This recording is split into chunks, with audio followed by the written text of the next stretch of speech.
Ikigai, The Japanese Secret to a Long and Happy Life. Written by Hector Garcia and Francesc Miralles. Translated by Heather Cleary. Read by Walter Dixon. Prologue. Ikigai, A Mysterious Word. This audiobook first came into being on a rainy night in Tokyo, when its authors sat down together for the first time in one of the city's tiny bars. We had each read each other's work, but had never met, thanks to the thousands of miles that separate Barcelona from the capital of Japan. Then a mutual acquaintance put us in touch, launching a friendship that led to this project and seems destined to last a lifetime. The next time we got together, a year later, we strolled through a park in downtown Tokyo and ended up talking about trends in Western psychology, specifically logotherapy, which helps people find their purpose in life. We remarked that Viktor Frankl's logotherapy had gone out of fashion among practicing therapists, who favored other schools of psychology, though people still search for meaning in what they do and how they live. We ask ourselves things like, what is the meaning of my life? Is the point just to live longer, or should I seek a higher purpose? Why do some people know what they want and have a passion for life, while others languish in confusion? At some point in our conversation, the mysterious word Ikigai came up. This Japanese concept, which translates roughly as the happiness of always being busy, is like logotherapy, but it goes a step beyond. It also seems to be one way of explaining the extraordinary longevity of the Japanese, especially on the island of Okinawa, where there are 24.55 people over the age of 100 for every 100,000 inhabitants, far more than the global average. Those who study why the inhabitants of this island in the south of Japan live longer than people anywhere else in the world believe that one of the keys, in addition to a healthful diet, a simple life in the outdoors, green tea, and the subtropical climate — its average temperature is like that of Hawaii — is the Ikigai that shapes their lives. While researching this concept, we discovered that not a single book in the fields of psychology or personal development is dedicated to bringing this philosophy to the West. Is Ikigai the reason there are more centenarians in Okinawa than anywhere else? How does it inspire people to stay active until the very end? What is the secret to a long and happy life? As we explored the matter further, we discovered that one place in particular, Ogimi, a rural town on the north end of the island with a population of 3,000, boasts the highest life expectancy in the world, a fact that has earned it the nickname of the Village of Longevity. Okinawa is where most of Japan's shikuwasa, a lime-like fruit that packs an extraordinary antioxidant punch, comes from. Could that be Ogimi's secret to long life? Or is it the purity of the water used to brew its moringa tea? We decided to go study the secrets of the Japanese centenarians in person. After a year of preliminary research, we arrived in the village, where residents speak an ancient dialect and practice an animist religion that features long-haired forest sprites called bunagaya, with our cameras and recording devices in hand. As soon as we arrived, we could sense the incredible friendliness of its residents, who laughed and joked incessantly amid lush green hills fed by crystalline waters. As we conducted our interviews with the eldest residents of the town, we realized that something far more powerful than just these natural resources was at work. An uncommon joy flows from its inhabitants and guides them through the long and pleasurable journey of their lives. Again, the mysterious Ikigai. But what is it exactly? How do you get it? It never ceased to surprise us that this haven of nearly eternal life was located precisely in Okinawa, where 200,000 innocent lives were lost at the end of World War II. Rather than harbor animosity toward outsiders, however, Okinawans live by the principle of ichariba chode, a local expression that means treat everyone like a brother, even if you've never met them before. It turns out that one of the secrets to happiness of Ogimi's residents is feeling like part of a community. From an early age, they practice yui ma'aru, or teamwork, and so are used to helping one another. Nurturing friendships, eating light, getting enough rest, and doing regular, moderate exercise are all part of the equation of good health. But at the heart of the joie de vivre that inspires these centenarians to keep celebrating birthdays and cherishing each new day is their Ikigai.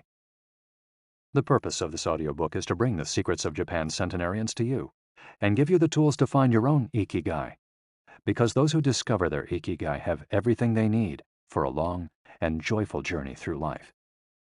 Happy travels. Hector Garcia and Francesc Miralles. Chapter 1. Ikigai, The Art of Staying Young While Growing Old. What is your reason for being? According to the Japanese, everyone has an ikigai, what a French philosopher might call a raison d'etre. Some people have found their ikigai, while others are still looking, though they carry it within them. Our ikigai is hidden deep inside each of us, and finding it requires a patient search. According to those born on Okinawa, the island with the most centenarians in the world, our ikigai is the reason we get up in the morning. Ikigai can be described as the common ground you find between what you're good at, what you love, what the world needs, and what you can be paid for. Whatever you do, don't retire. Having a clearly defined ikigai brings satisfaction, happiness, and meaning to our lives. The purpose of this audiobook is to help you find yours, and to share insights from Japanese philosophy on the lasting health of body, mind, and spirit. One surprising thing you notice living in Japan is how active people remain after they retire. In fact, many Japanese people never really retire. They keep doing what they love for as long as their health allows. There is, in fact, no word in Japanese that means retire in the sense of leaving the workforce for good, as in English. According to Dan Buettner, a National Geographic reporter who knows the country well, having a purpose in life is so important in Japanese culture that our idea of retirement simply doesn't exist there. The island of almost eternal youth. Certain longevity studies suggest that a strong sense of community and a clearly defined ikigai are just as important as the famously healthful Japanese diet, perhaps even more so.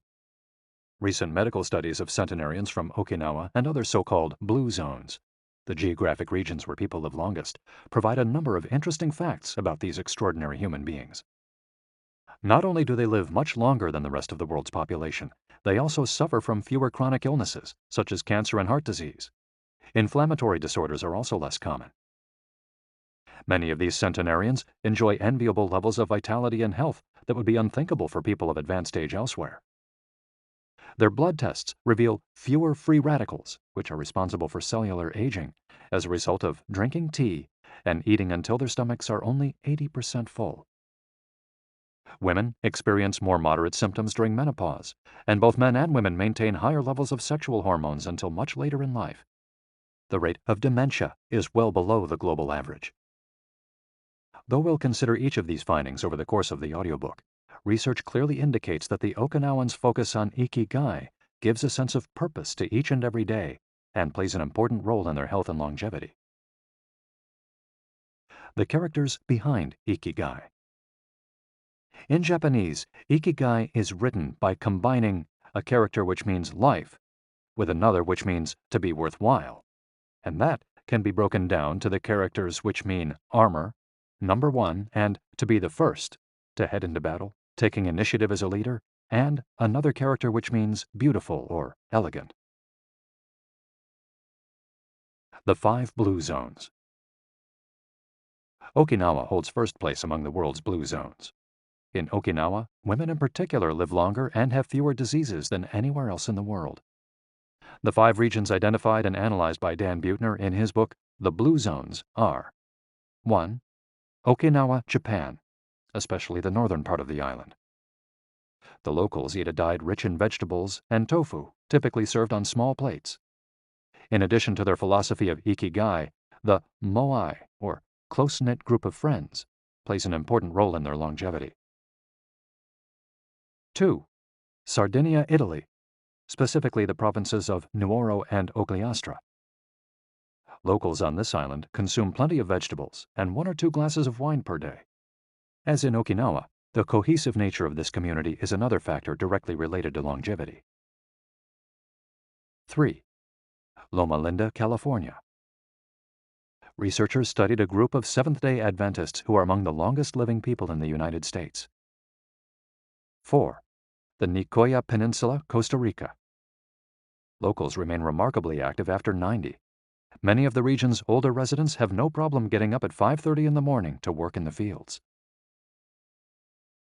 5. Ikaria, Greece.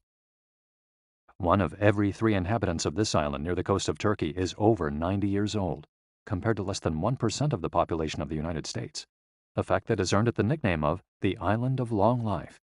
The local secret seems to be a lifestyle that dates back to 500 BC. In the following chapters, we'll examine several factors that seem to be the keys to longevity and are found across the blue zones, paying special attention to Okinawa and its so-called village of longevity. First, however, it's worth pointing out that 3 of these regions are islands, where resources can be scarce and communities have to help one another. For many, helping others might be an ikigai strong enough to keep them alive. According to scientists who have studied the 5 blue zones, the keys to longevity are diet, exercise, finding a purpose in life, an ikigai, and forming strong social ties, that is, having a broad circle of friends and good family relations. Members of these communities manage their time well in order to reduce stress, consume little meat or processed foods, and drink alcohol in moderation. They don't do strenuous exercise, but they do move every day, taking walks and working in their vegetable gardens. People in the blue zones would rather walk than drive. Gardening, which involves daily, low-intensity movement, is a practice almost all of them have in common. The 80% secret. One of the most common sayings in Japan is harahachi-bu, which is repeated before or after eating and means something like, fill your belly to 80%. Ancient wisdom advises against eating until we are full. This is why Okinawans stop eating when they feel their stomachs reach 80% of their capacity, rather than overeating and wearing down their bodies with long digestive processes that accelerate cellular oxidation. Of course, there's no way to know objectively if your stomach is at 80% capacity. The lesson to learn from this saying is that we should stop eating when we're starting to feel full. The extra side dish, the snack we eat when we know in our hearts we don't really need it, the apple pie after lunch, all these will give us pleasure in the short term, but not having them will make us happier in the long term. The way food is served is also important. By presenting their meals on many small plates, the Japanese tend to eat less. A typical meal in a restaurant in Japan is served in 5 plates on a tray, 4 of them very small, and the main dish slightly bigger. Having 5 plates in front of you makes it seem like you're going to eat a lot, but what happens most of the time is that you end up feeling slightly hungry. This is one of the reasons why Westerners in Japan typically lose weight and stay trim. Recent studies by nutritionists reveal that Okinawans consume a daily average of 1,800 to 1,900 calories, compared to 2,200 to 3,300 in the United States, and have a body mass index between 18 and 22, compared to 26 or 27 in the United States. The Okinawan diet is rich in tofu, sweet potatoes, fish 3 times per week, and vegetables, roughly 11 ounces per day. In the chapter dedicated to nutrition, we'll see which healthy, antioxidant-rich foods are included in this 80%. Moai, connected for life. It is customary in Okinawa to form close bonds within local communities. A moai is an informal group of people with common interests who look out for one another. For many, serving the community becomes part of their ikigai. The moai has its origins in hard times, when farmers would get together to share best practices and help one another cope with meager harvests. Members of a moai make a set monthly contribution to the group. This payment allows them to participate in meetings, dinners, games of go and shogi, Japanese chess, or whatever hobby they have in common. The funds collected by the group are used for activities, but if there's money left over, one member, decided on a rotating basis, receives a set amount from the surplus. In this way, being part of a moai helps maintain emotional and financial stability. If a member of a moai is in financial trouble, he or she can get an advance from the group's savings. While the details of each moai's accounting practices vary according to the group and its economic means, the feeling of belonging and support gives the individual a sense of security and helps increase life expectancy.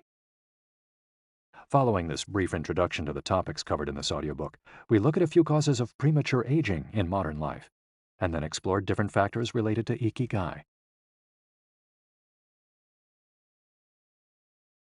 Chapter 2. Anti-Aging Secrets. Little things that add up to a long and happy life. Aging's escape velocity and the rabbit.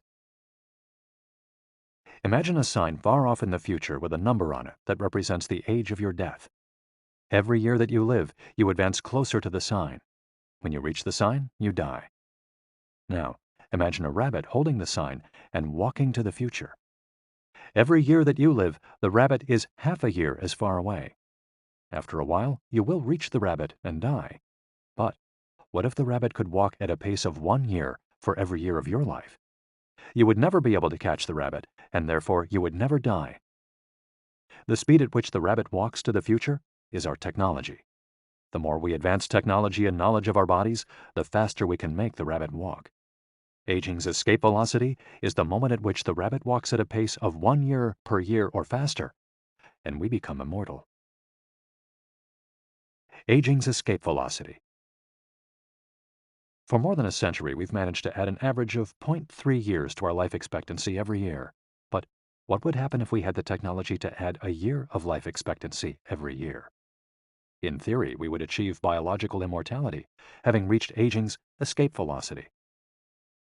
Researchers with an eye to the future, such as Ray Kurzweil and Aubrey de Grey, claim that we'll reach this escape velocity in a matter of decades. Other scientists are less optimistic, predicting that we'll reach a limit, a maximum age we won't be able to surpass no matter how much technology we have. For example, some biologists assert that our cells stop regenerating after about 120 years. Active mind, youthful body. There is much wisdom in the classic saying, mens sana in corpore sano, a sound mind in a sound body. It reminds us that both mind and body are important, and that the health of one is connected to that of the other. It's been shown that maintaining an active, adaptable mind is one of the key factors in staying young. Having a youthful mind also drives you toward a healthy lifestyle that will slow the aging process. Just as a lack of physical exercise has negative effects on our bodies and mood, a lack of mental exercise is bad for us because it causes our neurons and neural connections to deteriorate, and as a result, reduces our ability to react to our surroundings. This is why it's so important to give your brain a workout. One pioneer in advocating for mental exercise is the Israeli neuroscientist Shlomo Bresnitz, who argues that the brain needs a lot of stimulation in order to stay in shape. As he stated in an interview with Edward Punset for the Spanish television program Redis, there is a tension between what is good for someone and what they want to do. This is because people, especially older people, like to do things as they've always done them. The problem is that when the brain develops ingrained habits, it doesn't need to think anymore. Things get done quickly and efficiently on automatic pilot, often in a very advantageous way. This creates a tendency to stick to routines, and the only way of breaking these is to confront the brain with new information. Presented with new information, the brain creates new connections and is revitalized. This is why it's so important to expose yourself to change, even if stepping outside your comfort zone means feeling a bit of anxiety. The effects of mental training have been scientifically demonstrated.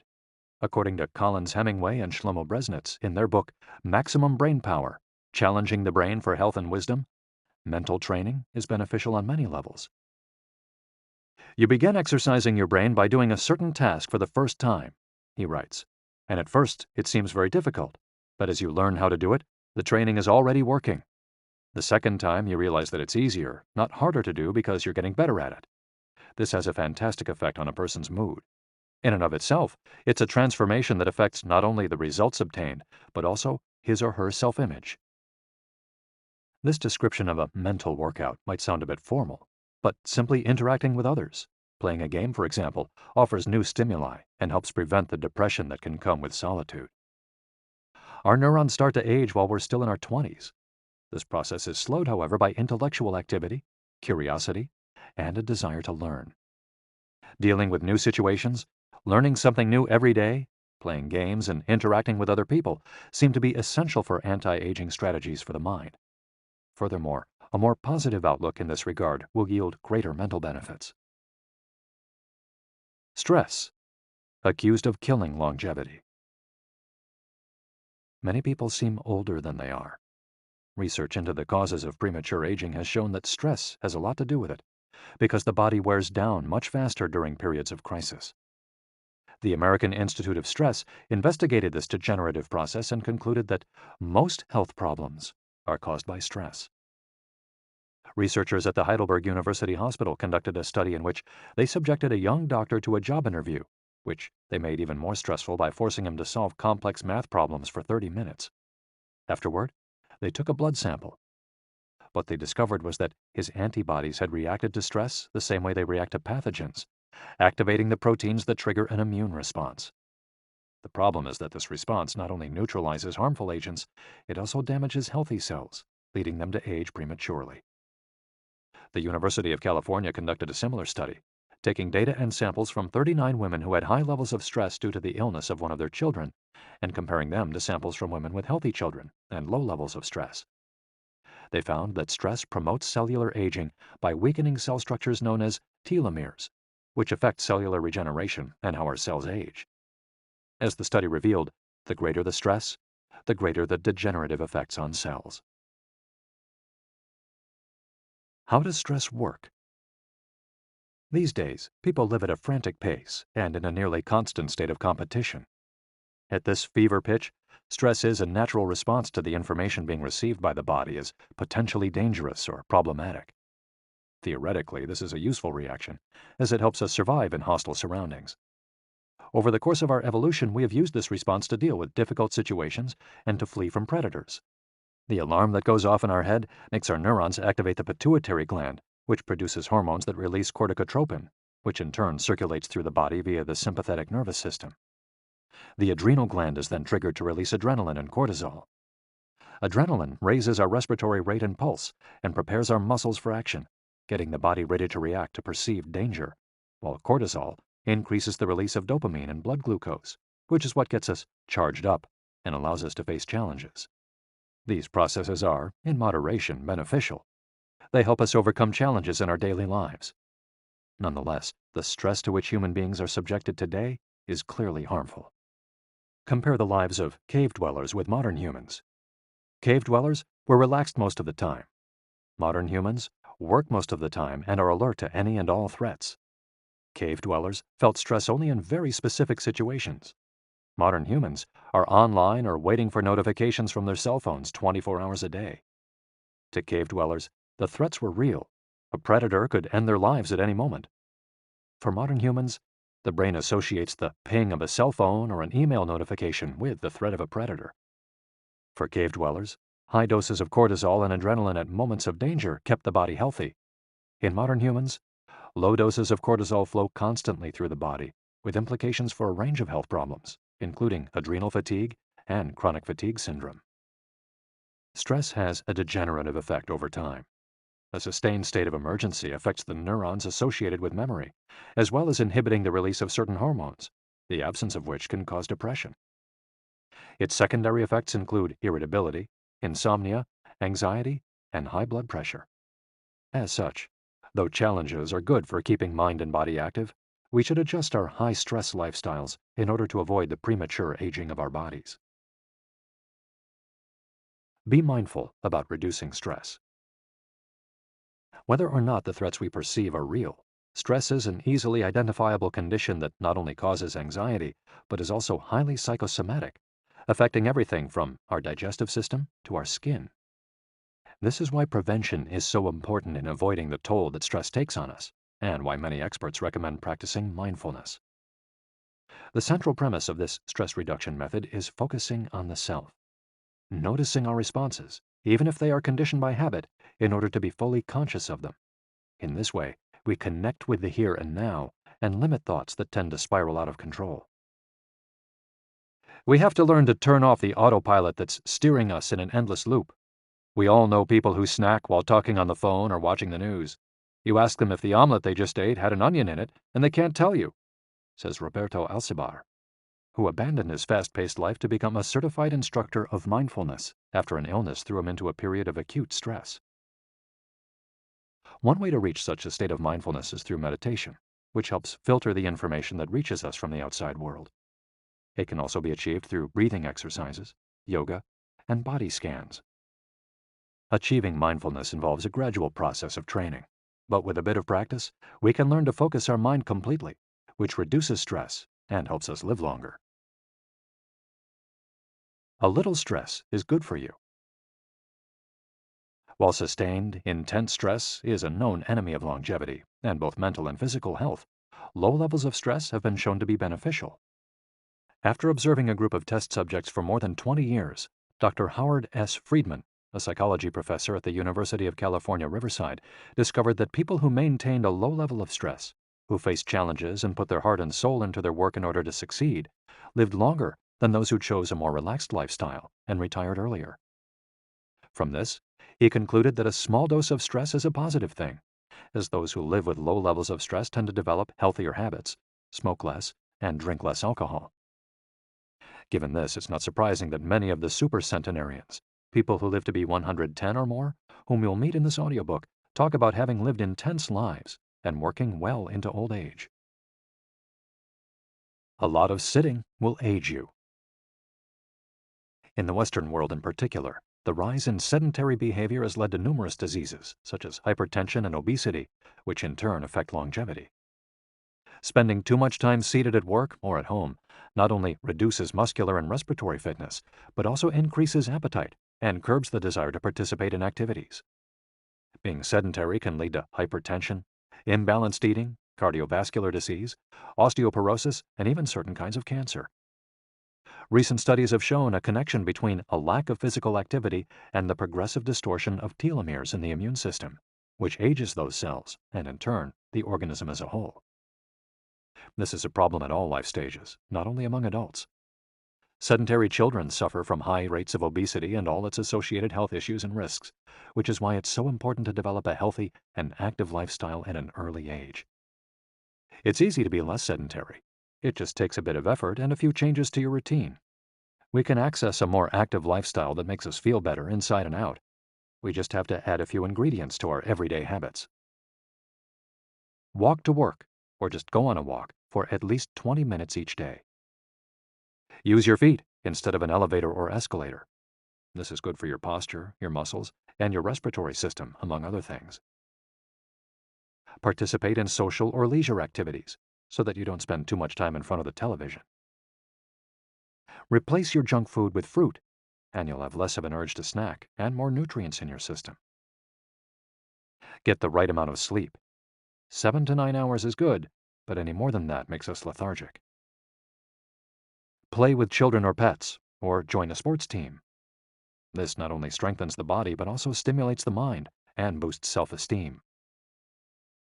Be conscious of your daily routine in order to detect harmful habits and replace them with more positive ones. By making these small changes, we can begin to renew our bodies and minds and increase our life expectancy. A model's best-kept secret. Though we age both externally and internally, both physically and mentally, one of the things that tell us the most about people's age is their skin, which takes on different textures and colors according to processes going on beneath the surface. Most of those who make their living as models claim to sleep between 9 and 10 hours the night before a fashion show. This gives their skin a taut, wrinkle-free appearance and a healthy, radiant glow.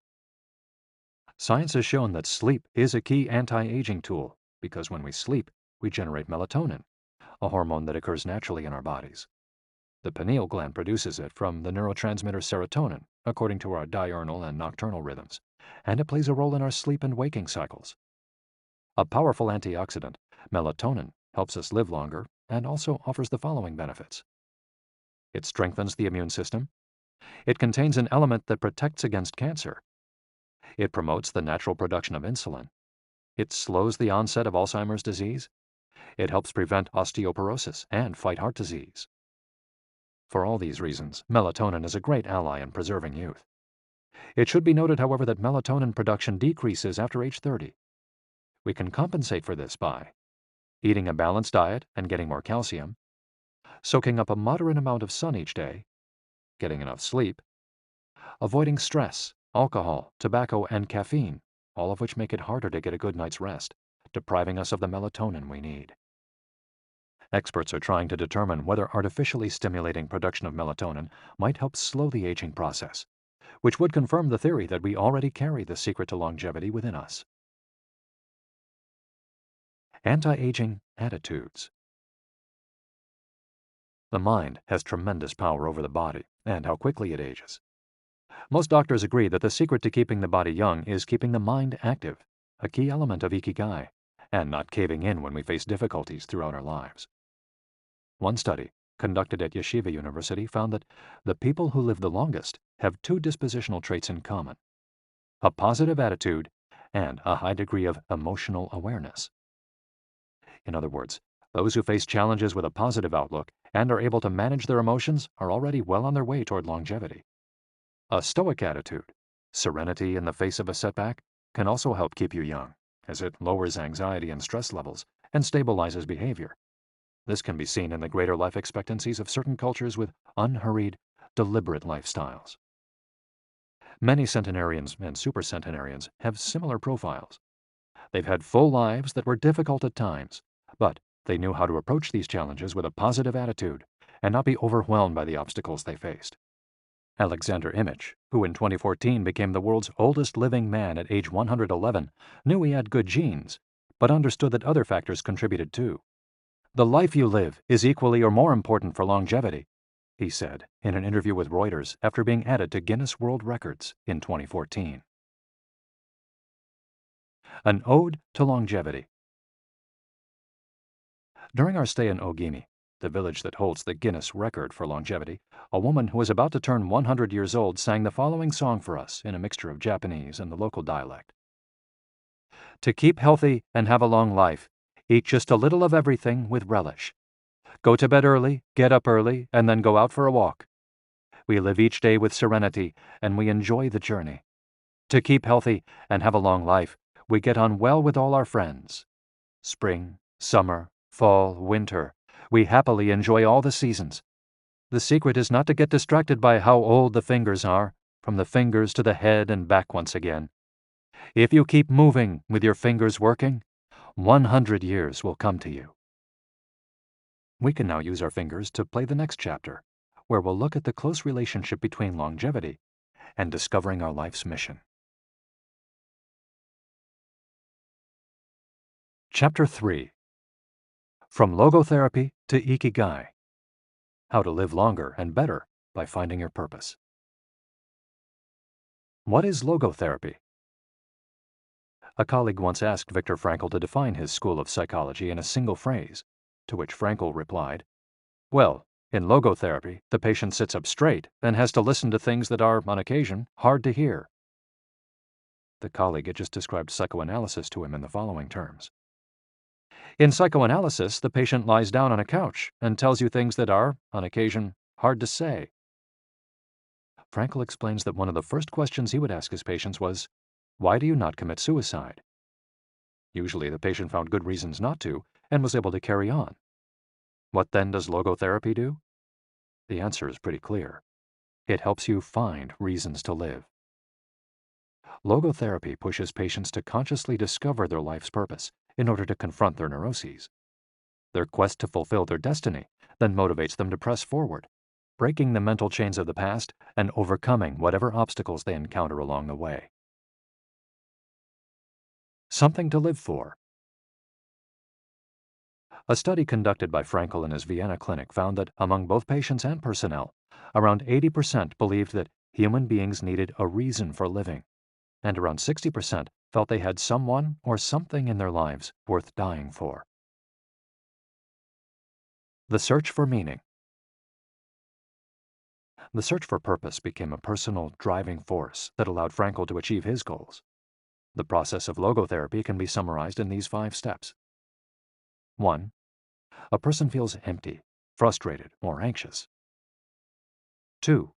The therapist shows him that what he is feeling is the desire to have a meaningful life. 3. The patient discovers his life's purpose at that particular point in time. 4. Of his own free will, the patient decides to accept or reject that destiny. 5. This newfound passion for life helps him overcome obstacles and sorrows. Frankl himself would live and die for his principles and ideals. His experiences as a prisoner at Auschwitz showed him that everything can be taken from a man but one thing, the last of the human freedoms: to choose one's attitude in any given set of circumstances, to choose one's own way. It was something he had to go through alone, without any help, and it inspired him for the rest of his life. 10 differences between psychoanalysis and logotherapy. Psychoanalysis. The patient reclines on a couch, like a patient. Logotherapy. The patient sits facing the therapist, who guides him or her without passing judgment. Psychoanalysis is retrospective, it looks to the past. Logotherapy looks toward the future. Psychoanalysis is introspective, it analyzes neuroses. Logotherapy does not delve into the patient's neuroses. In psychoanalysis, the drive is toward pleasure. In logotherapy, the drive is toward purpose and meaning. Psychoanalysis centers on psychology. Logotherapy includes a spiritual dimension. Psychoanalysis works on psychogenic neuroses. Logotherapy also works on noogenic or existential neuroses. Psychoanalysis analyzes the unconscious origin of conflicts, instinctual dimension. Logotherapy deals with conflicts when and where they arise, spiritual dimension. Psychoanalysis limits itself to the patient's instincts. Logotherapy also deals with spiritual realities. Psychoanalysis is fundamentally incompatible with faith. Logotherapy is compatible with faith. Psychoanalysis seeks to reconcile conflicts and satisfy impulses and instincts. Logotherapy seeks to help the patient find meaning in his life and satisfy his moral principles. Fight for yourself. Existential frustration arises when our life is without purpose or when that purpose is skewed. In Frankl's view, however, there's no need to see this frustration as an anomaly or a symptom of neurosis.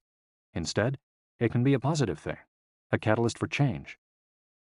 Logotherapy does not see this frustration as mental illness, the way other forms of therapy do, but rather as spiritual anguish, a natural and beneficial phenomenon that drives those who suffer from it to seek a cure, whether on their own or with the help of others, and in so doing, find greater satisfaction in life. It helps them change their own destiny. Logotherapy enters the picture if a person needs help doing this, if he needs guidance in discovering his life's purpose, and later in overcoming conflict so he can keep moving towards his objective. In Man's Search for Meaning, Frankl cites one of Nietzsche's famous aphorisms. He who has a why to live can bear with almost any how. Based on his own experience, Frankl believed that our health depends on that natural tension that comes from comparing what we've accomplished so far with what we'd like to achieve in the future. What we need, then, is not a peaceful existence, but a challenge we can strive to meet by applying all the skills at our disposal. Existential crisis, on the other hand, is typical of modern societies in which people do what they're told to do or what others do, rather than what they want to do. They often try to fill the gap between what is expected of them and what they want for themselves with economic power or physical pleasure or by numbing their senses. It can even lead to suicide. Sunday neurosis, for example, is what happens when, without the obligations and commitments of the work week, the individual realizes how empty he is inside. He has to find a solution. Above all, he has to find his purpose, his reason for getting out of bed, his Ikigai. I feel empty inside. In a study conducted at the Vienna Polyclinic Hospital, Frankl's team found that 55% of the patients they interviewed were experiencing some degree of existential crisis. According to logotherapy, discovering one's purpose in life helps an individual fill that existential void. Frankl, a man who faced his problems and turned his objectives into actions, could look back on his life in peace as he grew old. He did not have to envy those still enjoying their youth, because he had amassed a broad set of experiences that showed he had lived for something. Better living through logotherapy. A few key ideas. We don't create the meaning of our life, as Sartre claimed. We discover it. We each have a unique reason for being, which can be adjusted or transformed many times over the years. Just as worry often brings about precisely the thing that was feared, excessive attention to a desire, or hyperintention, can keep that desire from being fulfilled. Humor can help break negative cycles and reduce anxiety. We all have the capacity to do noble or terrible things. The side of the equation we end up on depends on our decisions, not on the condition in which we find ourselves. In the following case studies, we'll look at 4 cases from Frankl's own practice in order to better understand the search for meaning and purpose. Case study. Viktor Frankl. In German concentration camps, as in those that would later be built in Japan and Korea, psychiatrists confirmed that the prisoners with the greatest chance of survival were those who had things they wanted to accomplish outside the camp, those who felt a strong need to get out of there alive. This was true of Frankl, who, after being released and successfully developing the school of logotherapy, realized he had been the first patient of his own practice. Frankl had a goal to achieve, and it made him persevere. He arrived at Auschwitz carrying a manuscript that contained all the theories and research he compiled over the course of his career, ready for publication. When it was confiscated, he felt compelled to write it all over again. And that need drove him, and gave his life meaning amid the constant horror and doubt of the concentration camp. So much so that over the years, and especially when he fell ill with typhus, he would jot down fragments and key words from the lost work on any scrap of paper he found. Case study: The American Diplomat. An important North American diplomat went to Frankl to pick up where he left off with a course of treatment he had started 5 years earlier in the United States. When Frankl asked him why he had started therapy in the first place, the diplomat answered that he hated his job and his country's international policies, which he had to follow and enforce. His American psychoanalyst, whom he had been seeing for years, insisted he make peace with his father so that his government and his job, both representations of the paternal figure, would seem less disagreeable. Frankl, however, showed him in just a few sessions that his frustration was due to the fact that he wanted to pursue a different career, and the diplomat concluded his treatment with that idea in mind. 5 years later, the former diplomat informed Frankl that he'd been working during that time in a different profession, and that he was happy. In Frankl's view, the man not only didn't need all those years of psychoanalysis, he also couldn't even really be considered a patient in need of therapy. He was simply someone in search of a new life's purpose. As soon as he found it, his life took on deeper meaning. Case study: The Suicidal Mother. The mother of a boy who had died at age 11 was admitted to Frankl's clinic after she tried to kill herself and her other son. It was this other son, paralyzed since birth, who kept her from carrying out her plan. He did believe his life had a purpose, and if his mother killed them both, it would keep him from achieving his goals. The woman shared her story in a group session. To help her, Frankl asked another woman to imagine a hypothetical situation in which she lay on her deathbed, old and wealthy, but childless. The woman insisted that, in that case, she would have felt her life had been a failure. When the suicidal mother was asked to perform the same exercise, imagining herself on her deathbed, she looked back and realized that she had done everything in her power for her children, for both of them. She had given her paralyzed son a good life, and he had turned into a kind, reasonably happy person. To this she added, crying, "As for myself, I can look back peacefully on my life, for I can say my life was full of meaning, and I have tried hard to live it fully. I have done my best. I have done my best for my son. My life was no failure." In this way, by imagining herself on her deathbed and looking back, the suicidal mother found the meaning that, though she was not aware of it, her life already had. Case study: The Grief-Stricken Doctor. An elderly doctor, unable to overcome the deep depression into which he'd fallen after the death of his wife 2 years earlier, went to Frankl for help. Instead of giving him advice or analyzing his condition, Frankl asked him what would have happened if he had been the one who died first. The doctor, horrified, answered that it would have been terrible for his poor wife, that she would have suffered tremendously. To which Frankl responded, "You see, doctor, you've spared her all that suffering, but the price you have to pay for this is to survive and mourn her." The doctor didn't say another word. He left Frankl's office in peace after taking the therapist's hand in his own. He was able to tolerate the pain in place of his beloved wife. His life had been given a purpose.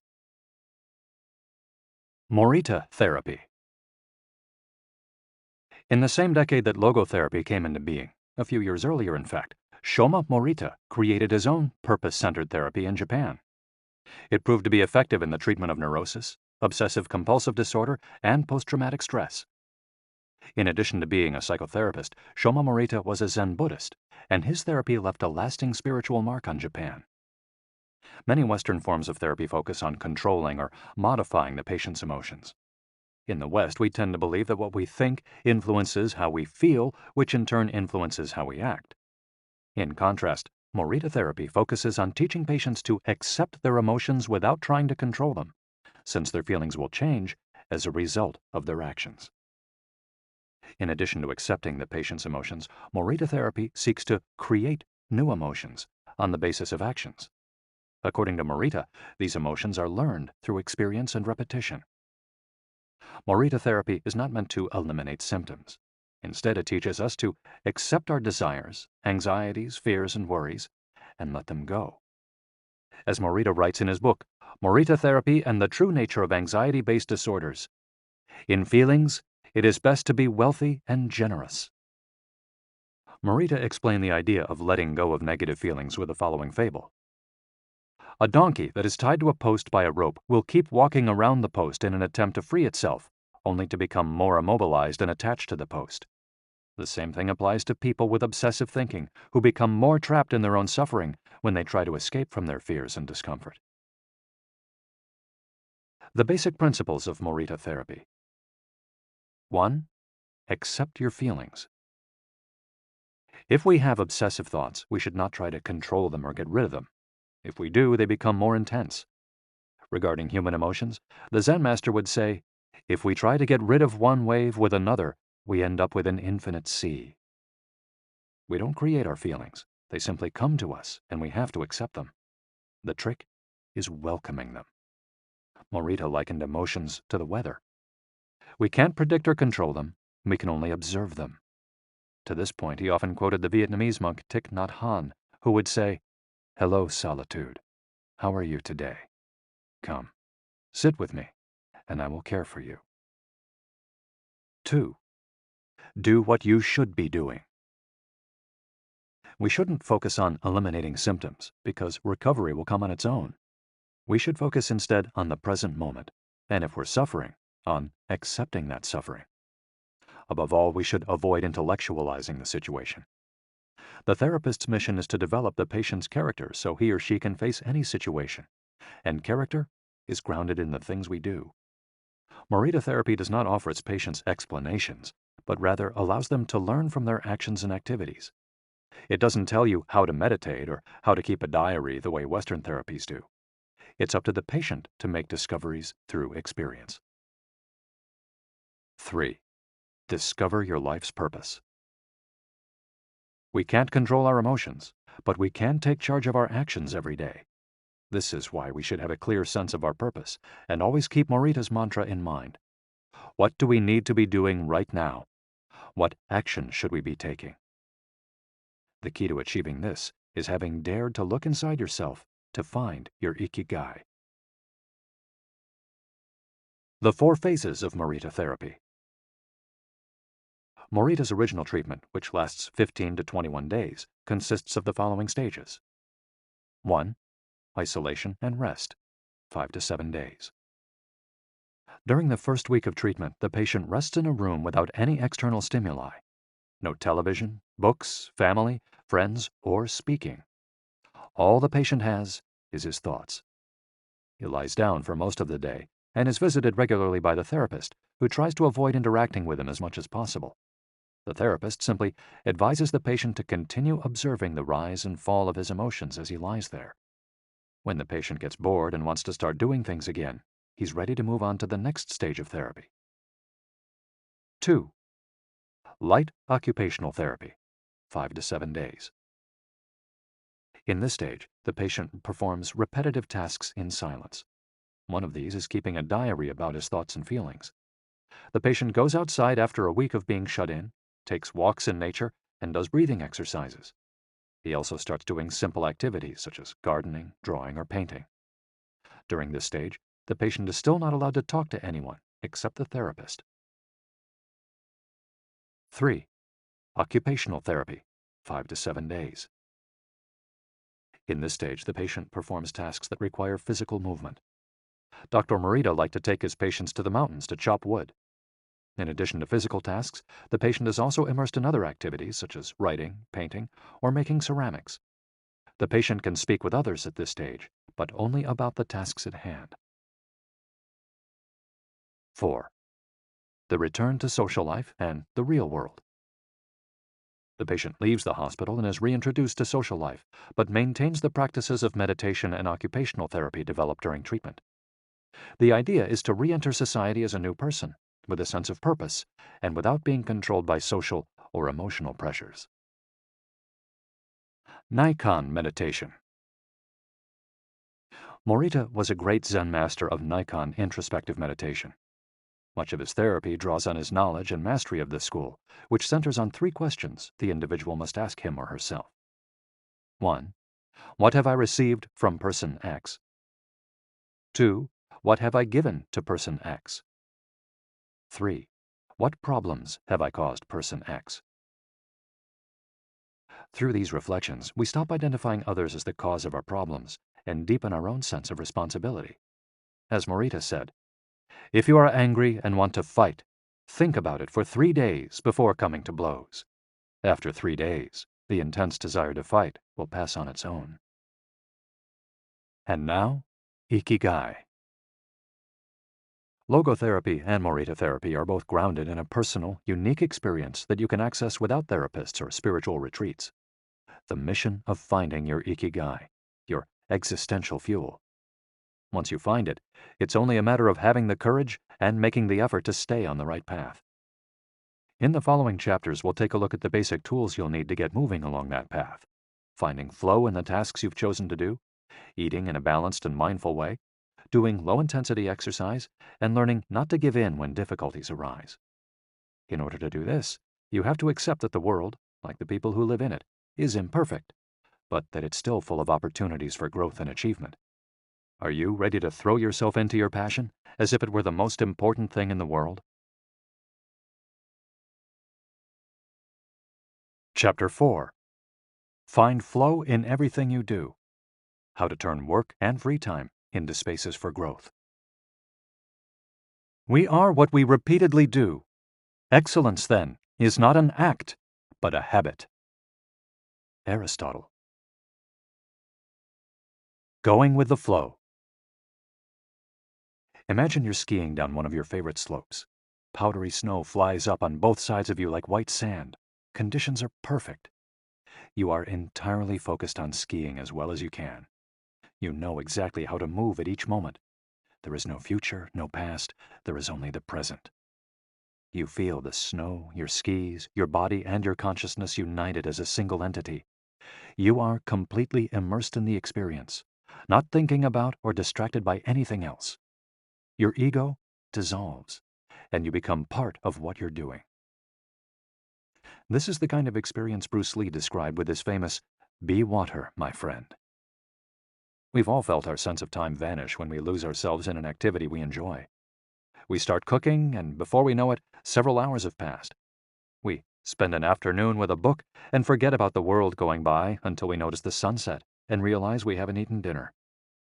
We go surfing and don't realize how many hours we've spent in the water until the next day when our muscles ache.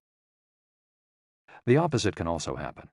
When we have to complete a task we don't want to do, every minute feels like a lifetime, and we can't stop looking at our watch.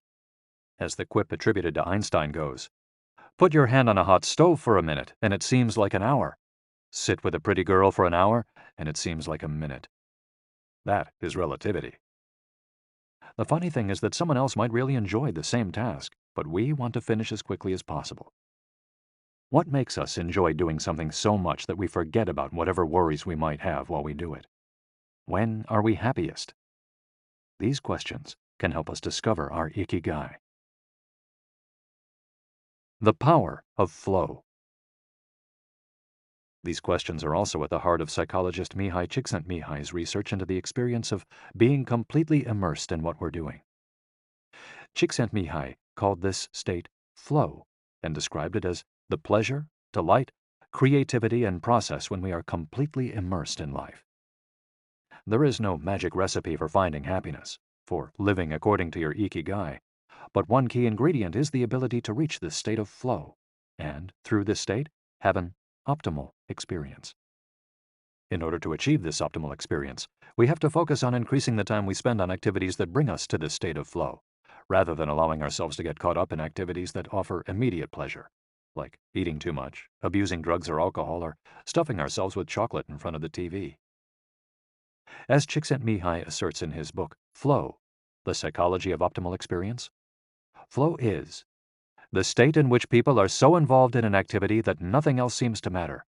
The experience itself is so enjoyable that people will do it, even at great cost, for the sheer sake of doing it.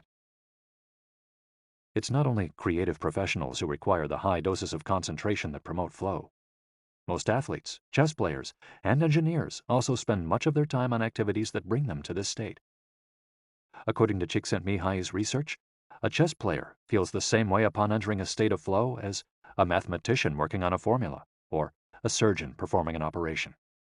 A professor of psychology, Csikszentmihalyi analyzed data from people around the world and discovered that flow is the same among individuals of all ages and cultures. In New York and Okinawa, we all reach a state of flow in the same way. But what happens to our mind when we're in that state? When we flow, we're focused on a concrete task without any distractions. Our mind is in order. The opposite occurs when we try to do something while our mind is on other things. The 7 conditions for achieving flow. According to researcher Owen Schaffer of DePaul University, the requirements for achieving flow are 1. Knowing what to do. 2. Knowing how to do it. 3. Knowing how well you're doing. 4. Knowing where to go, where navigation is involved. 5. Perceiving significant challenges. 6. Perceiving significant skills. 7. Being free from distractions. If you often find yourself losing focus while working on something you consider important, there are several strategies you can employ to increase your chances of achieving flow. Strategy number 1. Choose a difficult task, but not too difficult. Schaffer's model encourages us to take on tasks that we have a chance of completing, but that are slightly outside our comfort zone. Every task, sport, or job has a set of rules, and we need a set of skills to follow them. If the rules for completing a task or achieving a purpose are too basic relative to our skill set, we'll likely get bored. Activities that are too easy lead to apathy.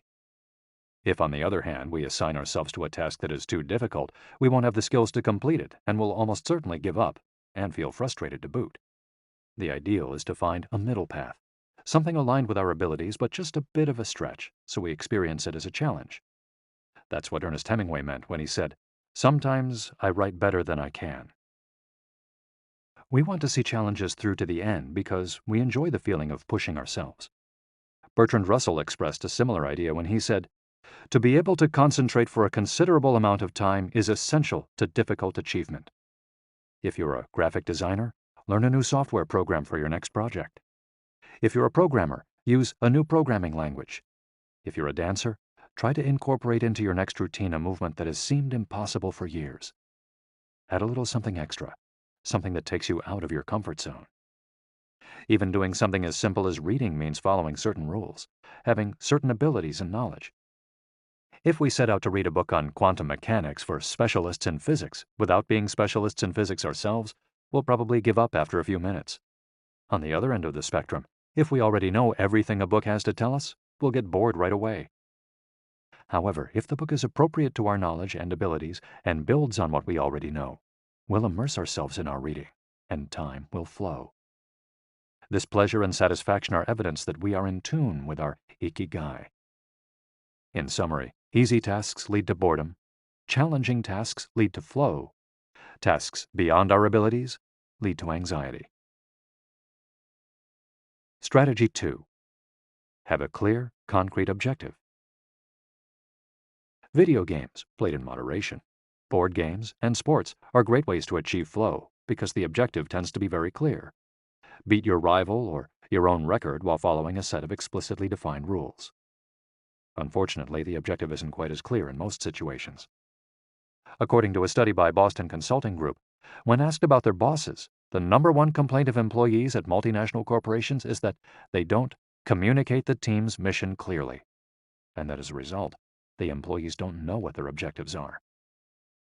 What often happens, especially in big companies, is that the executives get lost in the details of obsessive planning creating strategies to hide the fact that they don't have a clear objective. It's like heading out to sea with a map, but no destination. It's much more important to have a compass pointing to a concrete objective than to have a map. Joy Ito, director of the MIT Media Lab, encourages us to use the principle of compass over maps as a tool to navigate our world of uncertainty. In the book Whiplash, How to Survive Our Faster Future, he and Jeff Howe write, "In an increasingly unpredictable world moving ever more quickly, a detailed map may lead you deep into the woods at an unnecessarily high cost. A good compass, though, will always take you where you need to go. It doesn't mean that you should start your journey without any idea where you're going. What it does mean is understanding that while the path to your goal may not be straight, you'll finish faster and more efficiently than you would have if you had trudged along a pre-planned route." In business, the creative professions, and education alike, it's important to reflect on what we hope to achieve before starting to work, study, or make something. We should ask ourselves questions such as, what is my objective for today's session in the studio? How many words am I going to write today for the article coming out next month? What is my team's mission? How fast will I set the metronome tomorrow in order to play that sonata at an allegro tempo by the end of the week? Having a clear objective is important in achieving flow, but we also have to know how to leave it behind when we get down to business. Once the journey has begun, we should keep this objective in mind without obsessing over it. When Olympic athletes compete for a gold medal, they can't stop to think how pretty the medal is. They have to be present in the moment. They have to flow. If they lose focus for a second, thinking how proud they'll be to show the medal to their parents, they'll almost certainly commit an error at a critical moment and will not win the competition. One common example of this is writer's block. Imagine that a writer has to finish a novel in 3 months. The objective is clear. The problem is that the writer can't stop obsessing over it. Every day she wakes up thinking, I have to write that novel. And every day she sets about reading the newspaper and cleaning the house. Every evening she feels frustrated and promises she'll get to work the next day. Days, weeks, and months pass, and the writer still hasn't gotten anything down on the page, when all it would have taken was to sit down and get that first word out, then the second, to flow with the project, expressing her Ikigai. As soon as you take these first small steps, your anxiety will disappear and you'll achieve a pleasant flow in the activity you're doing. Getting back to Albert Einstein, a happy man is too satisfied with the present to dwell on the future. To summarize, a vague objective leads to confusion, time and energy wasted on meaningless tasks, and mental block. A clearly defined objective and a focus on process leads to flow. And obsessive desire to achieve a goal while ignoring process leads to a fixation on the objective rather than on getting down to business, and mental block. Strategy 3. Concentrate on a single task. This is perhaps one of the greatest obstacles we face today, with so much technology and so many distractions. We're listening to a video on YouTube while writing an email when suddenly a chat prompt pops up and we answer it. Then our smartphone vibrates in our pocket. Just as soon as we respond to that message, we're back at our computer logging onto Facebook. Pretty soon, 30 minutes have passed, and we've forgotten what the email we were writing was supposed to be about. This also happens sometimes when we put on a movie with dinner and don't realize how delicious the salmon was until we're taking the last bite. We often think that combining tasks will save us time, but scientific evidence shows that it has the opposite effect.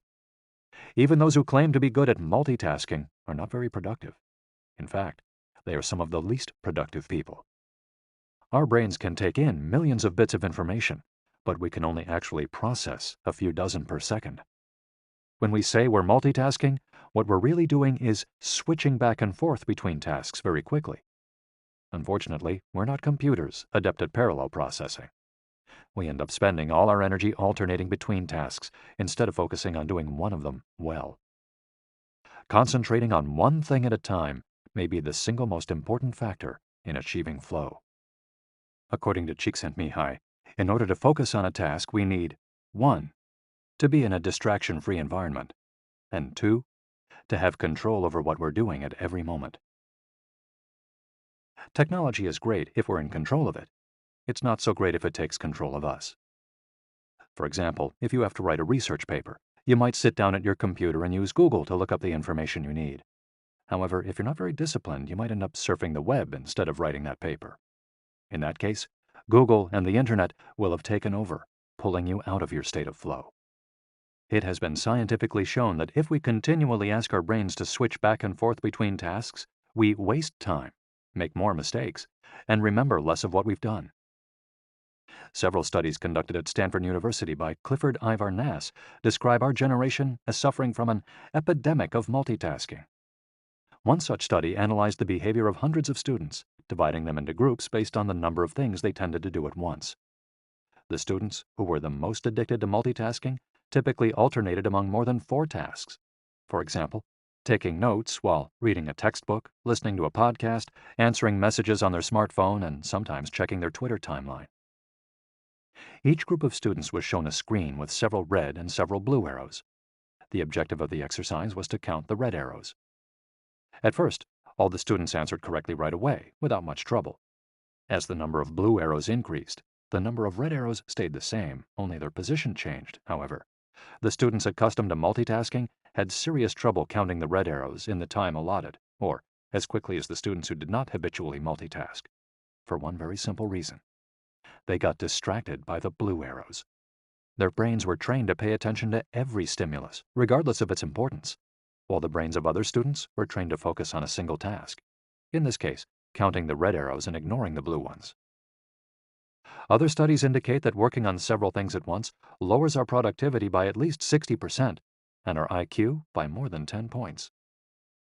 One study funded by the Swedish Council for Working Life and Social Research found that a sample group of more than 4,000 young adults between the ages of 20 and 24 who were addicted to their smartphones got less sleep, felt less connected to their community at school, and were more likely to show signs of depression.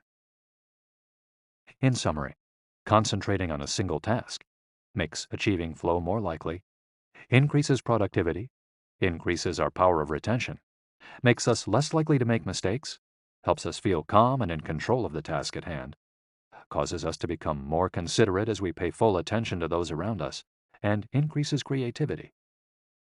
Multitasking makes achieving flow impossible, decreases productivity by 60%, though it doesn't seem to, makes it harder to remember things, makes us more likely to make mistakes, makes us feel stressed by the sensation that we're losing control, that our tasks are controlling us, causes us to hurt those around us through our addiction to stimuli, always checking our phones, always on social media, and reduces creativity.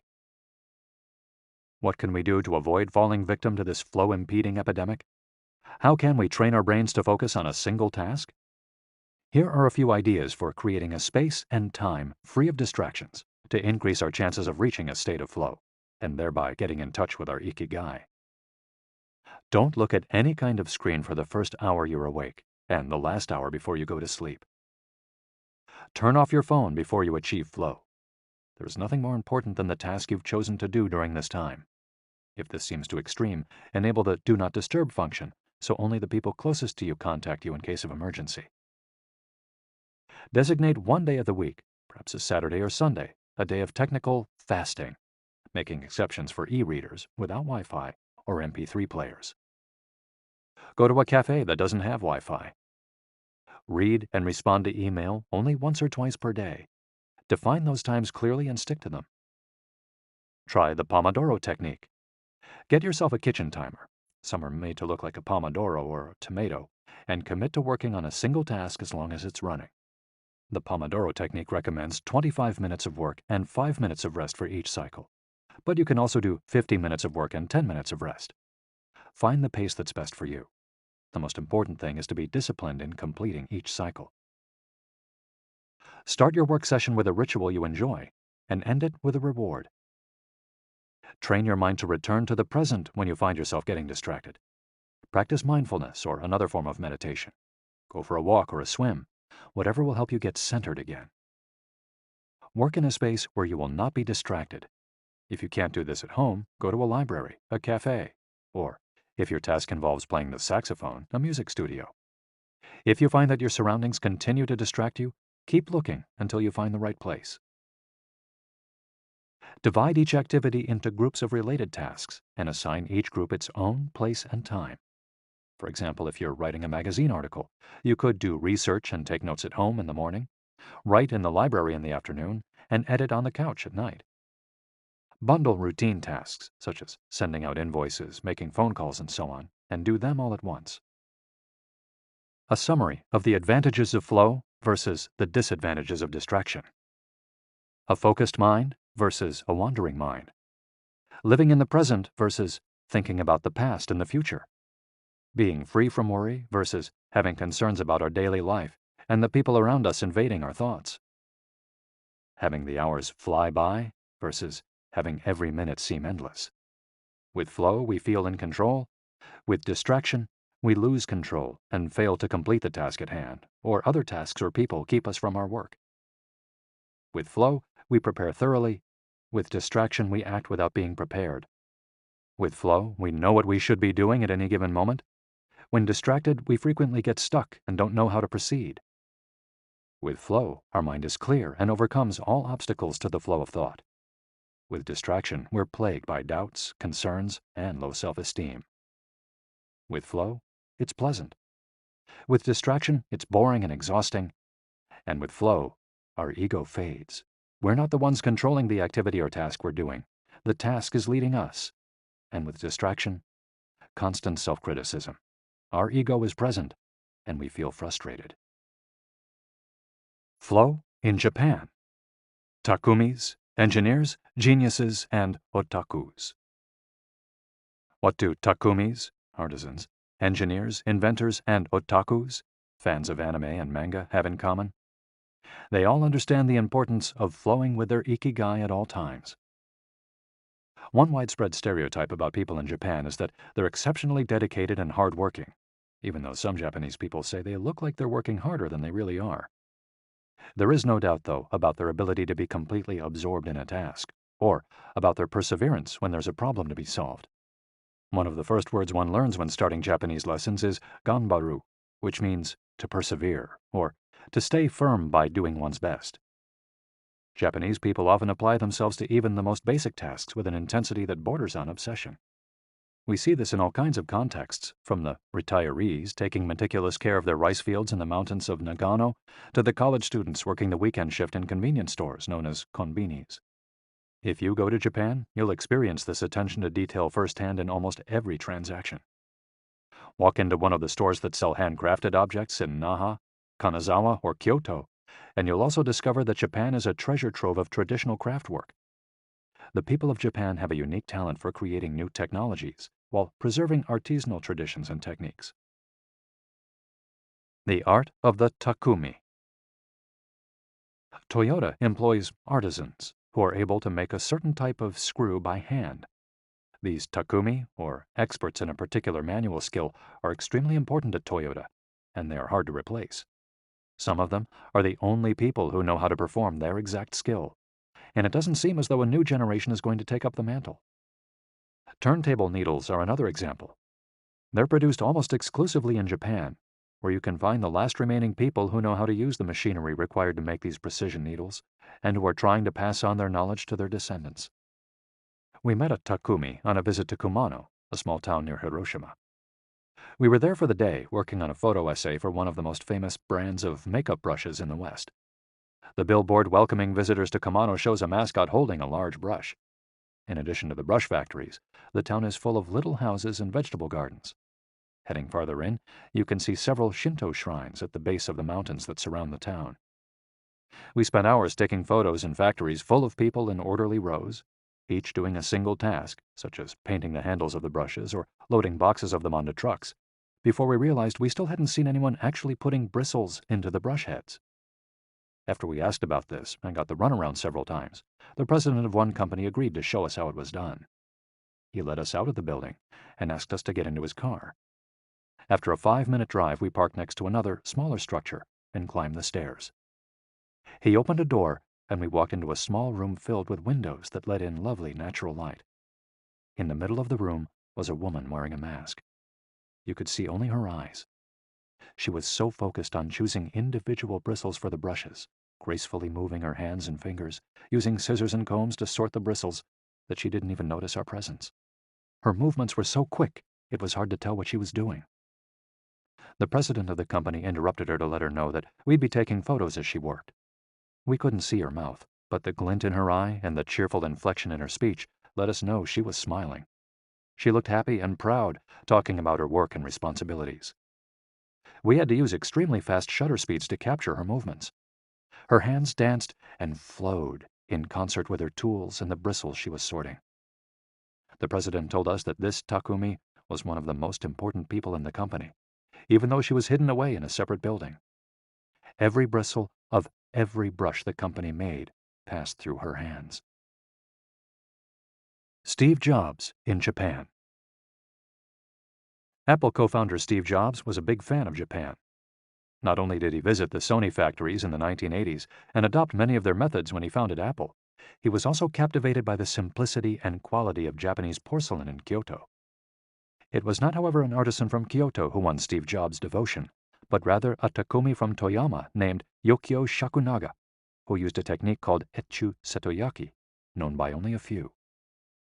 On a visit to Kyoto, Jobs heard of an exhibition of Shakunaga's work. He immediately understood that there was something special about Shakunaga's porcelain.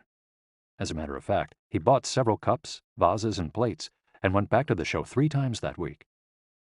Jobs returned to Kyoto several times over the course of his life in search of inspiration, and ended up meeting Shakunaga in person.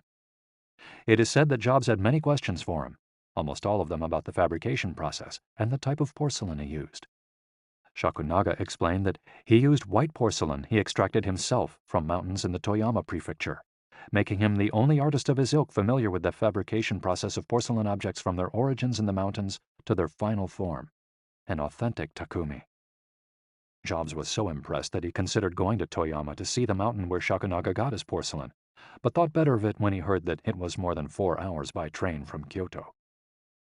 In an interview after Jobs' death, Shakunaga said he was very proud that his work had been appreciated by the man who created the iPhone. He added that Jobs' last purchase from him had been a set of 12 teacups. Jobs had asked for something special, a new style. To satisfy this request, Shakunaga made 150 teacups in the process of testing out new ideas. Of these, he chose the 12 best and sent them to the Jobs family. Ever since his first trip to Japan, Jobs was fascinated and inspired by the country's artisans, engineers, especially at Sony, philosophy, especially Zen, and cuisine, especially sushi. Sophisticated simplicity. What do Japanese artisans, engineers, Zen philosophy, and cuisine have in common? Simplicity and attention to detail. It is not a lazy simplicity, but a sophisticated one that searches out new frontiers, always taking the object, the body and mind, or the cuisine to the next level, according to one's Ikigai. As Csikszentmihalyi would say, the key is always having a meaningful challenge to overcome in order to maintain flow. The documentary Jiro Dreams of Sushi gives us another example of a Takumi, this time in the kitchen. Its protagonist has been making sushi every day for more than 80 years and owns a small sushi restaurant near the Ginza subway station in Tokyo. He and his son go every day to the famous Tsukiji fish market and choose the best fish to bring back to the restaurant. In the documentary, we see one of Jiro's apprentices learning to make tamago, a thin, slightly sweet omelet. No matter how hard he tries, he can't get Jiro's approval. He keeps practicing for years until he finally does. Why does the apprentice refuse to give up? Doesn't he get bored cooking eggs every day? No, because making sushi is his Ikigai too. Both Jiro and his son are culinary artists. They don't get bored when they cook. They achieve a state of flow. They enjoy themselves completely when they're in the kitchen. That is their happiness, their Ikigai. They've learned to take pleasure in their work, to lose their sense of time. Beyond the close relationship between father and son, which helps keep the challenge going each day, they also work in a quiet, peaceful environment that allows them to concentrate. Even after receiving a 3-star rating from Michelin, they never considered opening other locations or expanding the business. They serve just 10 patrons at a time at the bar of their small restaurant. Jiro's family isn't looking to make money. Instead, they value good working conditions and creating an environment in which they can flow while making the best sushi in the world. Jiro, like Yukio Shakunaga, begins his work at the source. He goes to the fish market to find the best tuna. Shakunaga goes to the mountains to find the best porcelain. When they get down to work, both become one with the object they are creating.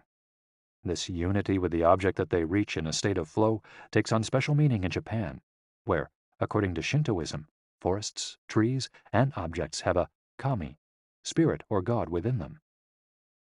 When someone, whether an artist, an engineer, or a chef, sets out to create something, his or her responsibility is to use nature to give it life, while respecting that nature at every moment. During this process, the artisan becomes one with the object and flows with it. An ironworker would say that metal has a life of its own, just as someone making ceramics would say the clay does. The Japanese are skilled at bringing nature and technology together, not man versus nature, but a union of the two. The purity of Ghibli. There are those who say that the Shinto value of being connected with nature is vanishing. One of the harshest critics of this loss is another artist with a clearly defined Ikigai, Hayao Miyazaki, the director of the animated films produced by Studio Ghibli. In nearly all his films, we see humans, technology, fantasy, and nature in a state of conflict, and in the end, coming together. One of the most poignant metaphors in his film, Spirited Away, is an obese spirit covered in trash that represents pollution of the rivers. In Miyazaki's films, forests have personalities, trees have feelings, and robots befriend birds. Considered a national treasure by the Japanese government, Miyazaki is an artist capable of becoming completely absorbed in his art. He uses a cell phone from the late 1990s, and he makes his entire team draw by hand. He directs his films by rendering on paper even the tiniest detail, achieving flow by drawing, not by using a computer. Thanks to this obsession on the director's part, Studio Ghibli is one of the only studios in the world where almost the entire production process is carried out using traditional techniques. Those who have visited Studio Ghibli know that it's fairly typical on a given Sunday to see a solitary individual tucked away in a corner, hard at work. A man in simple clothes who will greet them with an "Ohayo," hello, without looking up. Miyazaki is so passionate about his work that he spends many Sundays in the studio, enjoying the state of flow, putting his Ikigai above all else. Visitors know that under no circumstances is one to bother Miyazaki, who is known for his quick temper, especially if he is interrupted while drawing. In 2013, Miyazaki announced he was going to retire. To commemorate his retirement, the television station NHK made a documentary showing him in his last days at work. He is drawing in nearly every scene of the film. In one scene, several of his colleagues are seen coming out of a meeting, and there he is, drawing in a corner, paying no attention to them. In another scene, he is shown walking to work on December 30th, a national holiday in Japan, and opening the doors of Studio Ghibli so he can spend the day there, drawing alone. Miyazaki can't stop drawing. The day after his retirement, instead of going on vacation or staying at home, he went to Studio Ghibli and sat down to draw. His colleagues put on their best poker faces, not knowing what to say. 1 year later, he announced he wouldn't make any more feature films, but that he would keep on drawing until the day he died. Can someone really retire if he's passionate about what he does? The recluses. It is not only the Japanese who have this capacity. There are artists and scientists all over the world with strong, clear ikigais. They do what they love until their dying day. The last thing Einstein wrote before closing his eyes forever was a formula that attempted to unite all the forces of the universe in a single theory. When he died, he was still doing what he loved. If he hadn't been a physicist, he said, he would have been happy as a musician. When he wasn't focused on physics or mathematics, he enjoyed playing the violin. Reaching a state of flow while working on his formulas or playing music, his two ikigais, brought him endless pleasure. Many such artists might seem misanthropic or reclusive, but what they are really doing is protecting the time that brings them happiness, sometimes at the expense of other aspects of their lives. They are outliers who apply the principles of flow to their lives to an extreme. Another example of this kind of artist is the novelist Haruki Murakami. He sees only a close circle of friends and appears in public in Japan only once every few years. Artists know how important it is to protect their space, control their environment, and be free from distractions if they want to flow with their ikigai. Microflow. Enjoying mundane tasks. But what happens when we have to say, Do the laundry, mow the lawn, or attend to paperwork? Is there a way to make these mundane tasks enjoyable? Near the Shinjuku subway station, in one of the neural centers of Tokyo, there is a supermarket that still employs elevator operators. The elevators are fairly standard and could easily be operated by the customers, but the store prefers to provide the service of someone holding the door open for you, pushing the button for your floor, and bowing as you exit. If you ask around, you'll learn that there is one elevator operator who has been doing the same job since 2004. She is always smiling and enthusiastic about her work. How is she able to enjoy such a job? Doesn't she get bored doing something so repetitive? On closer inspection, it becomes clear that the elevator operator is not just pushing buttons, but is instead performing a whole sequence of movements. She begins by greeting the customers with a song-like salutation, followed by a bow and a welcoming wave of the hand. Then, she presses the elevator button with a graceful movement, as though she is a geisha offering a client a cup of tea. Csikszentmihalyi calls this microflow. We've all been bored in a class or at a conference and started doodling to keep ourselves entertained, or whistled while painting a wall. If we're not truly being challenged, we get bored and add a layer of complexity to amuse ourselves. Our ability to turn routine tasks into moments of microflow, into something we enjoy, is key to our being happy, since we all have to do such tasks. Even Bill Gates washes the dishes every night. He says he enjoys it, that it helps him relax and clear his mind, and that he tries to do it a little better each day, following an established order or set of rules he's made for himself. Plates first, forks second, and so on. It's one of his daily moments of microflow. Richard Feynman, one of the most important physicists of all time, also took pleasure in routine tasks. W. Daniel Hillis, one of the founders of the supercomputer manufacturer Thinking Machines, hired Feynman to work on the development of a computer that could handle parallel processing when he was already world famous. He says Feynman showed up on his first day of work and said, "Okay, boss, what's my assignment?" They didn't have anything prepared, so they asked him to work on a certain mathematical problem. He immediately realized they were giving him an irrelevant task to keep him busy and said, "That sounds like a bunch of baloney. Give me something real to do." So they sent him to a nearby shop to buy office supplies, and he completed his assignment with a smile on his face. When he didn't have something important to do or needed to rest his mind, Feynman dedicated himself to microflowing, say, painting the office walls. Weeks later, after visiting the Thinking Machines offices, a group of investors declared, "You have a Nobel laureate in there, painting walls and soldering circuits." Instant vacations. Getting there through meditation. Training the mind can get us to a place of flow more quickly. Meditation is one way to exercise our mental muscles. There are many types of meditation, but they all have the same objective: calming the mind, observing our thoughts and emotions, and centering our focus on a single object. The basic practice involves sitting with a straight back and focusing on your breath. Anyone can do it, and you feel a difference after just one session. By fixing your attention on the air moving in and out of your nose, you can slow the torrent of thoughts and clear your mental horizons. The Archer's Secret. The winner of the 1988 Olympic gold medal for archery was a 17-year-old woman from South Korea. When asked how she prepared, she replied that the most important part of her training was meditating for 2 hours each day. If we want to get better at reaching a state of flow, meditation is an excellent antidote to our smartphones and their notifications constantly clamoring for our attention. One of the most common mistakes among people starting to meditate is worrying about doing it right, achieving absolute mental silence or reaching nirvana. The most important thing is to focus on the journey.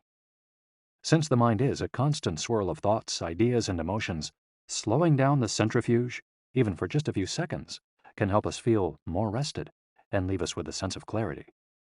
In fact, one of the things we learn in the practice of meditation is not to worry about anything that flits across our mental screen. The idea of killing our boss might flash into our mind, but we simply label it as a thought and let it pass like a cloud, without judging or rejecting it. It's only a thought, one of the 60,000 we have every day, according to some experts. Meditation generates alpha and theta brainwaves. For those experienced in meditation, these waves appear right away, while it might take half an hour for a beginner to experience them. These relaxing brainwaves are the ones that are activated right before we fall asleep, as we lie in the sun or right after taking a hot bath. We all carry a spa with us everywhere we go. It's just a matter of knowing how to get in, something anyone can do with a bit of practice. Humans as ritualistic beings. Life is inherently ritualistic. We could argue that humans naturally follow rituals that keep us busy. In some modern cultures, we've been forced out of our ritualistic lives to pursue goal after goal in order to be seen as successful. But throughout history, humans have always been busy. We were hunting, cooking, farming, exploring, and raising families, activities that were structured as rituals to keep us busy throughout our days. But in an unusual way, rituals still permeate daily life and business practices in modern Japan. The main religions in Japan, Confucianism, Buddhism, and Shintoism, are all ones in which the rituals are more important than absolute rules. When doing business in Japan, process, manners, and how you work on something is more important than the final results. Whether this is good or bad for the economy is beyond the scope of this audiobook. What is indisputable, though, is that finding flow in a ritualistic workplace is much easier than in one in which we are continually stressed out trying to achieve unclear goals set by our bosses. Rituals give us clear rules and objectives, which help us enter a state of flow. When we have only a big goal in front of us, we might feel lost or overwhelmed by it. Rituals help us by giving us the process, the sub-steps on the path to achieving a goal. When confronted with a big goal, try to break it down into parts, and then attack each part one by one. Focus on enjoying your daily rituals, using them as tools to enter a state of flow. Don't worry about the outcome. It will come naturally. Happiness is in the doing, not in the result. As a rule of thumb, remind yourself, rituals over goals. The happiest people are not the ones who achieve the most. They're the ones who spend more time than others in a state of flow. Using flow to find your Ikigai. After hearing this chapter, you should have a better idea of which activities in your life make you enter flow. Write all of them on a piece of paper. Then, ask yourself 3 questions. What do the activities that drive you to flow have in common? Why do these activities drive you to flow? For example, are all the activities you most like doing ones that you practice alone or with other people? Do you flow more when doing things that require you to move your body, or just to think? In the answers to these questions, you might find the underlying Ikigai that drives your life. If you don't, then keep searching by going deeper into what you like by spending more of your time in the activities that make you flow. Also, try new things that are not on the list of what makes you flow, but that are similar and that you're curious about. For example, if photography is something that drives you into flow, you could also try painting. You might even like it more. Or if you love snowboarding and have never tried surfing, flow is mysterious. It's like a muscle. The more you train it, the more you will flow, and the closer you'll be to your Ikigai. Chapter 5. Masters of Longevity. Words of wisdom from the longest living people in the world. When we started working on this audiobook, we didn't want to just research the factors that contribute to a long and happy life. We wanted to hear from the true masters of this art. The interviews we conducted in Okinawa merit their own chapter, but in the section that precedes it, we've provided an overview of the life philosophies of a few international champions of longevity. We're talking about super centenarians, people who live to 110 years of age or more. The term was coined in 1970 by Norris McWhirter, editor of the Guinness Book of World Records. Its use became more widespread in the 1990s after it appeared in William Strauss and Neil Howe's Generations. Today, there are an estimated 300 to 450 supercentenarians in the world, although the age of only around 75 of them has been confirmed. They aren't superheroes, but we could see them as such for having spent far more time on this planet than the average life expectancy would predict. Given the rise in life expectancy around the world, the number of supercentenarians might also increase. A healthy and purposeful life could help us join their ranks.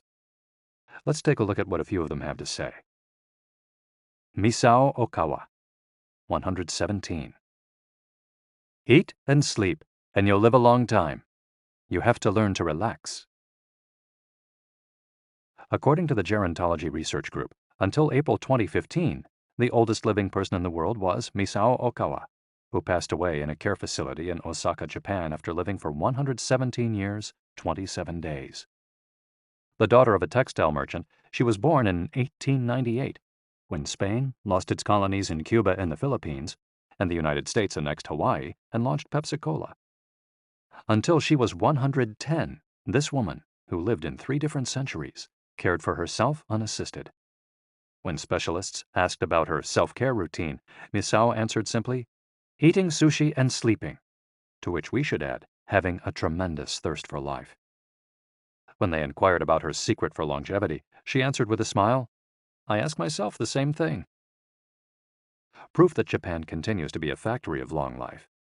In July of the same year, Sakari Momoi passed away at 112 years and 150 days old.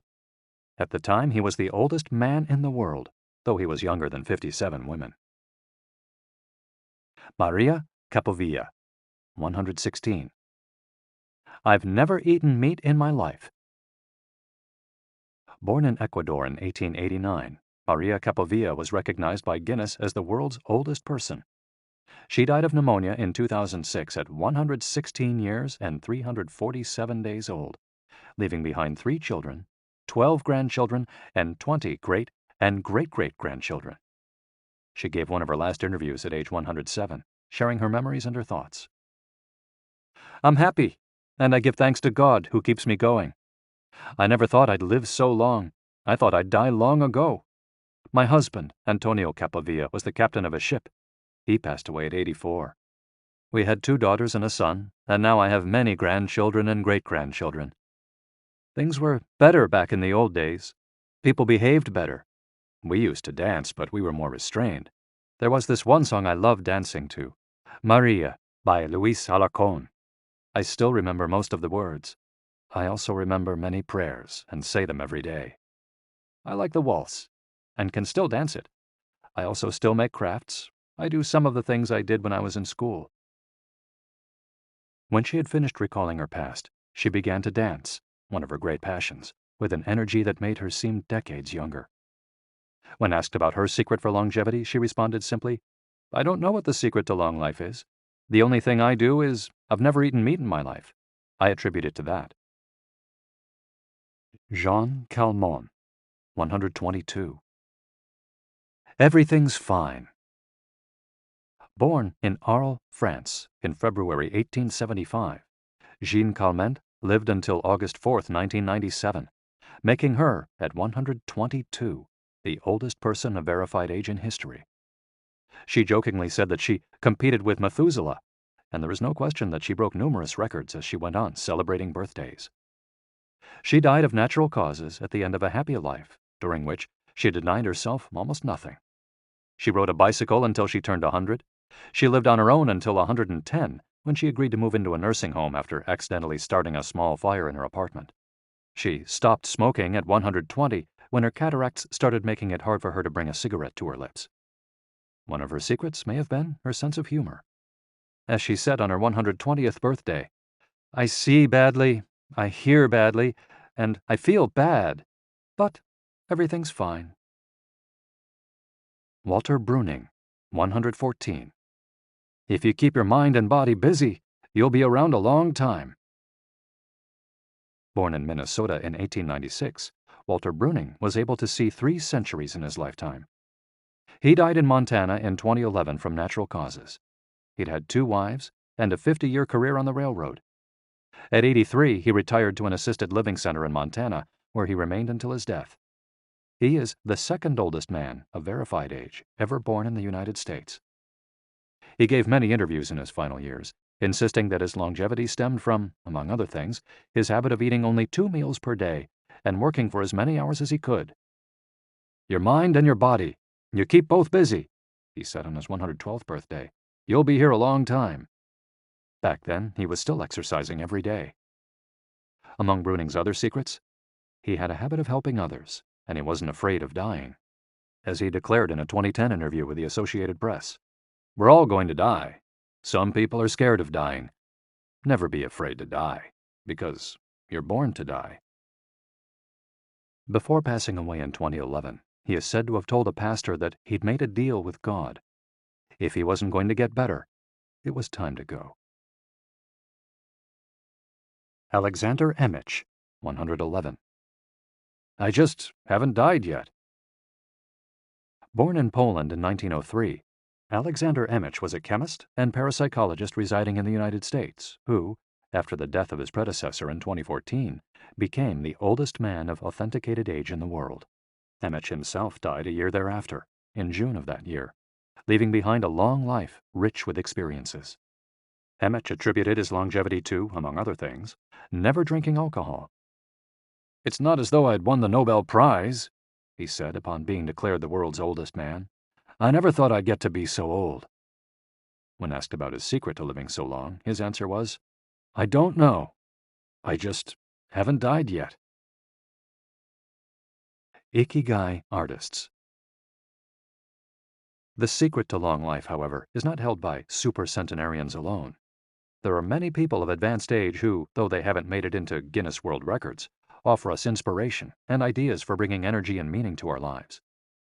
Artists, for example, who carry the torch of their Ikigai instead of retiring, have this power.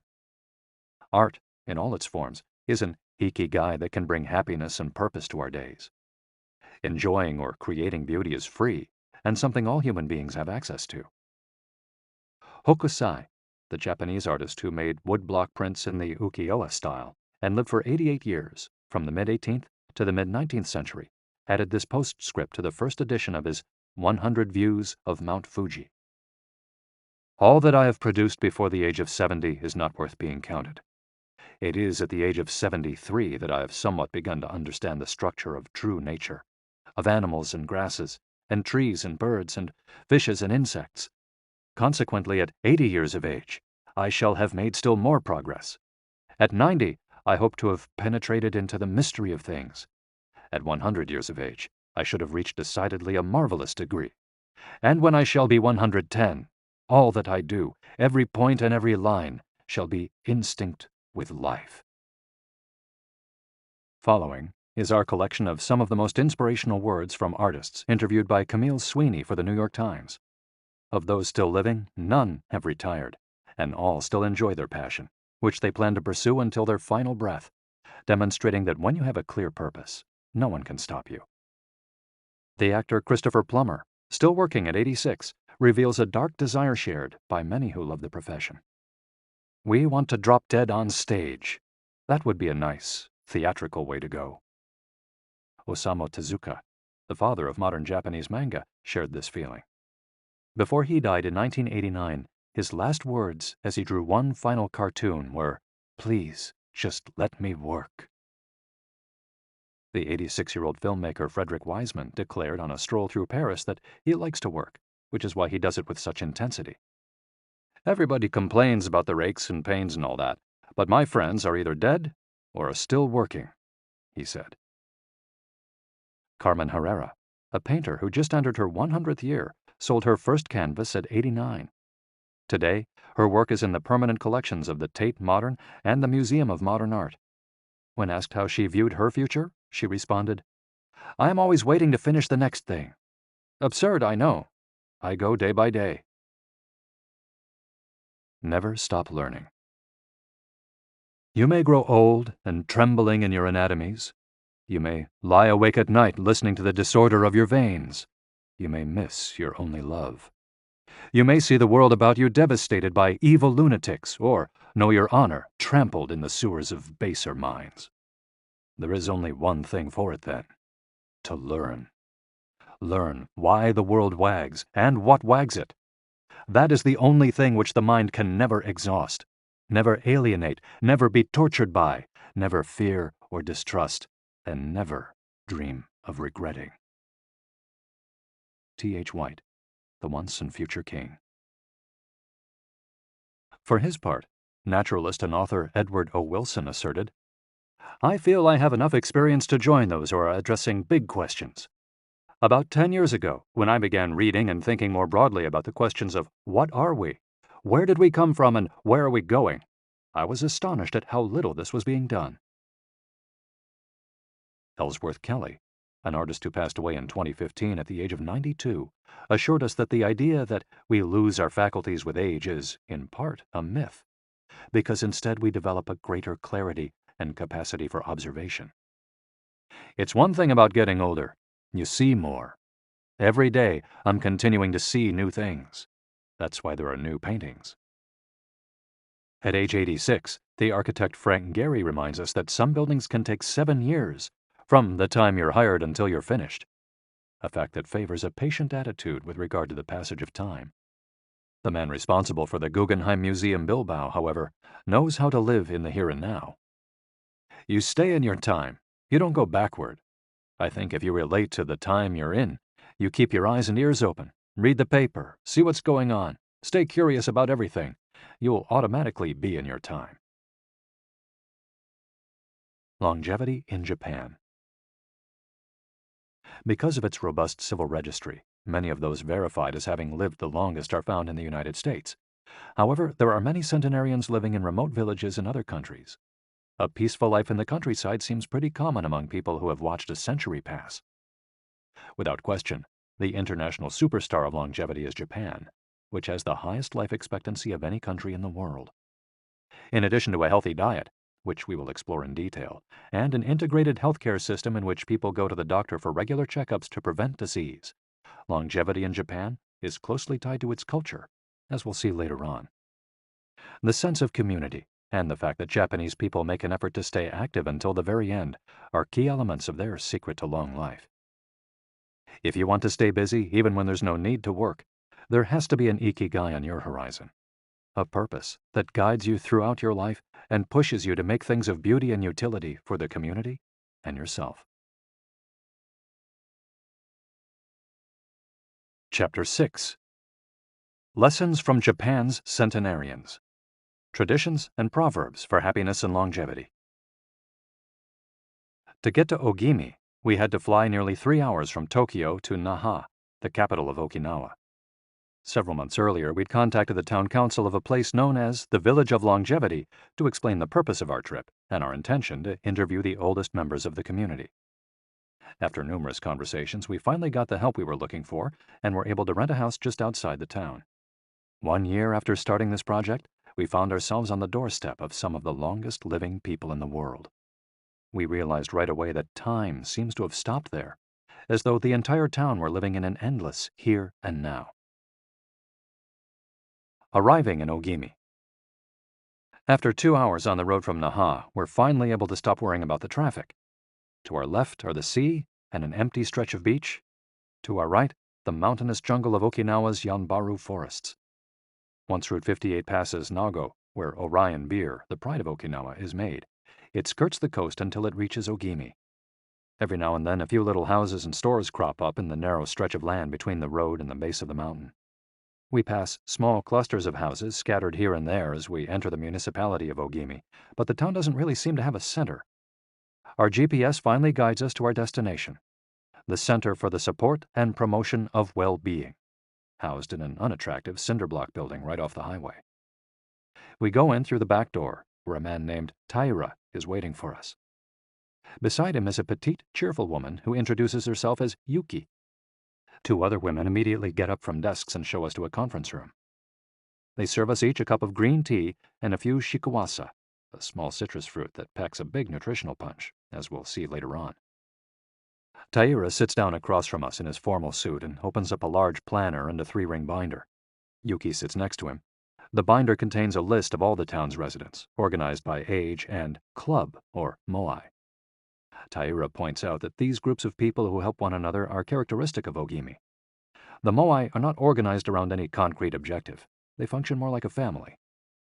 Taira also tells us that volunteer work, rather than money, drives much of what happens in Ogimi. Everyone offers to pitch in, and the local government takes care of assigning tasks. This way, everyone can be useful and feels like part of the community. Ogimi is the penultimate town before Cape Heido, the northernmost point of the largest island in the archipelago. From the top of Ogimi's mountains, we're able to look down over the whole town. Almost everything is the green of the Yanbaru jungle, making us wonder where the nearly 3,200 residents are hiding.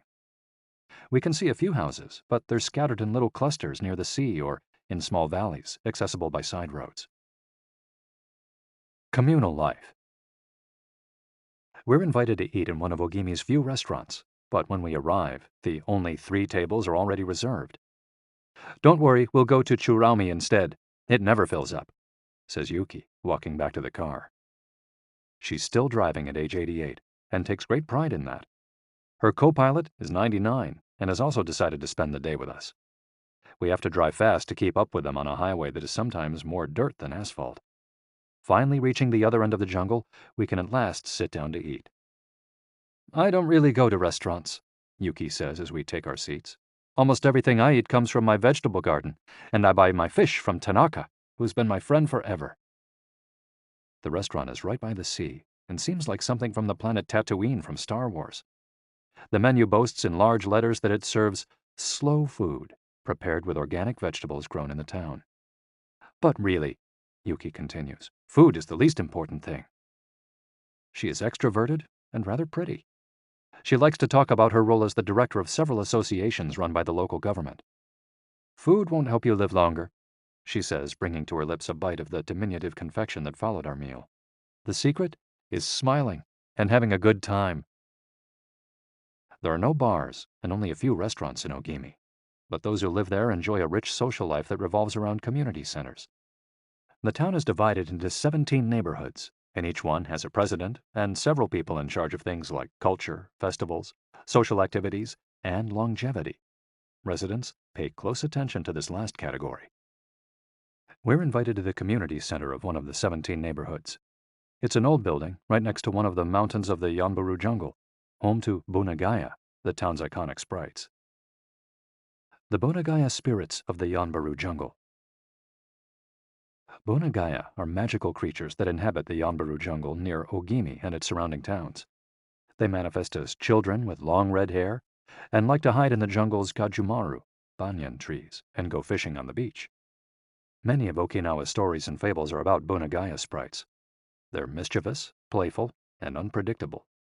Locals say that the Bunagaya love the mountains, rivers, sea, trees, earth, wind, and animals, and that if you want to befriend them, you have to show respect for nature. A birthday party. When we arrive at the neighborhood's community center, we're greeted by a group of about 20 people who proudly proclaim, "The youngest among us is 83. We conduct our interviews at a large table while drinking green tea. When we finish, we're brought to an event space where we celebrate the birthdays of 3 members of the group. One woman is turning 99, another 94, and one young man has just reached 89. We sing a few songs popular in the village and finish up with "Happy Birthday" in English. The woman turning 99 blows out the candles and thanks everyone for coming to her party. We eat homemade shikawasa cake and end up dancing and celebrating as though it were the birthday of a 20-something. It's the first party, but not the last that we'll attend during our week in the village. We'll also do karaoke with a group of seniors who sing better than we do, and attend a traditional festival with local bands, dancers, and food stands at the foot of a mountain. Celebrate each day together. Celebrations seem to be an essential part of life in Ogimi. We're invited to watch a game of gate ball, one of the most popular sports among Okinawa's older residents. It involves hitting a ball with a mallet-like stick. It's a low-impact sport that can be played anywhere, and it's a good excuse to move around and have fun as a group. The residents hold local competitions, and there is no age limit for participants.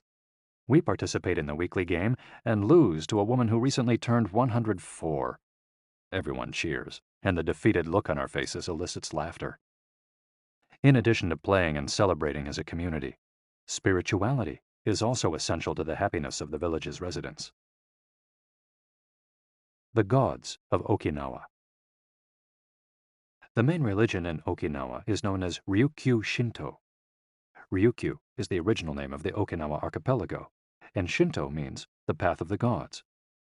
Ryukyu Shinto combines elements of Chinese Taoism, Confucianism, Buddhism, and Shintoism with shamanistic and animistic elements. According to this ancient faith, the world is populated by an infinite number of spirits divided into several types: spirits of the home, of the forest, of the trees, and of the mountains. It's important to appease these spirits through rituals and festivals, and by consecrating sacred grounds. Okinawa is full of sacred jungles and forests, where many of the 2 main kinds of temples are found: the Utaki and the Uganju. We visited an Uganju, or small open-air temple, adorned with incense and coins, next to a waterfall in Ogimi. The Utaki is a collection of stones where people go to pray and where, supposedly, spirits gather. In Okinawa's religious practice, women are considered spiritually superior to men, whereas the opposite is true of traditional Shintoism in the rest of Japan. Yuta are women chosen as mediums by their communities to make contact with the spirit realm through traditional rites. Ancestor worship is another important feature of spiritual practice in Okinawa, and in Japan in general. The home of each generation's firstborn usually contains a butsudan, or small altar, used to pray for and make offerings to the family's ancestors.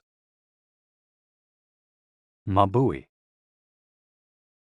Every person has an essence, or mabui. This mabui is our spirit and the source of our life force. It is immortal and makes us who we are. Sometimes the mabui of someone who has died is trapped in the body of a living person. This situation requires a separation ritual to free the mabui of the deceased. It often happens when a person dies suddenly, especially at a young age, and his or her mabui does not want to move on to the realm of the dead. A mabui can also be passed from person to person by physical contact. A grandmother who leaves her granddaughter a ring transfers a part of her mabui to her. Photographs can also be a medium for passing mabui among people. The older, the stronger. Looking back, our days in Ogimi were intense but relaxed, sort of like the lifestyle of the locals, who always seemed to be busy with important tasks, but who, upon closer inspection, did everything with a sense of calm. They were always pursuing their Ikigai, but they were never in a rush. Not only did they seem to be happily busy, but we also noticed that they followed the other principles for happiness that Washington Burnap stated 200 years ago. The grand essentials to happiness in this life are something to do, something to love, and something to hope for. On our last day, we went to buy gifts at a small market at the edge of town. The only things sold there are local vegetables, green tea, and shikawasa juice, along with bottles of water from a spring hidden in the Yanburu forests, bearing labels that read, longevity water. We bought ourselves some of this longevity water and drank it in the parking lot, looking out over the sea and hoping that the little bottles that promised a magic elixir would bring us health and long life, and would help us find our own Ikigai. Then we took a photo with the statue of Abunagaya and walked up to it one last time to read the inscription. A declaration from the town where people live longest. At 80, I am still a child. When I come to see you at 90, send me away to wait until I am 100. The older, the stronger. Let us not depend too much on our children as we age. If you seek long life and health, you are welcome in our village, where you will be blessed by nature, and together we will discover the secret to longevity. April 23, 1993, Ogimi Federation of Senior Citizens Clubs. The interviews. Over the course of a week, we conducted a total of 100 interviews, asking the eldest members of the community about their life philosophy, their Ikigai, and the secrets to longevity. We filmed these conversations with 2 cameras for use in a little documentary, and chose a few especially meaningful and inspiring statements to include in this section of the audiobook. 1. Don't worry. The secret to a long life is not to worry, and to keep your heart young. Don't let it grow old. Open your heart to people with a nice smile on your face. If you smile and open your heart, your grandchildren and everyone else will want to see you. The best way to avoid anxiety is to go out in the street and say hello to people. I do it every day. I go out there and say hello and see you later. Then I go home and care for my vegetable garden. In the afternoon, I spend time with friends. Here, everyone gets along. We try not to cause problems. Spending time together and having fun is the only thing that matters. 2. Cultivate good habits. I feel joy every morning waking up at 6 and opening the curtains to look out at my garden where I grow my own vegetables. I go right outside to check on my tomatoes, my mandarin oranges. I love the sight of them. It relaxes me. After an hour in the garden, I go back inside and make breakfast. I plant my own vegetables and cook them myself. That's my Ikigai. The key to staying sharp in old age is in your fingers. From your fingers to your brain and back again. If you keep your fingers busy, you'll live to see 100. I get up at 4 every day. I set my alarm for that time, have a cup of coffee, and do a little exercise, lifting my arms. That gives me energy for the rest of the day. I eat a bit of everything. I think that's the secret. I like variety in what I eat. I think it tastes better. Working. If you don't work, your body breaks down. When I wake up, I go to the Butsudan and light incense. You have to keep your ancestors in mind. It's the first thing I do every morning. I wake up every day at the same time, early, and spend the morning in my vegetable garden. I go dancing with my friends once a week. I do exercise every day, and every morning I go for a little walk. I never forget to do my Taiso exercises when I get up. Eating vegetables, it helps you live longer.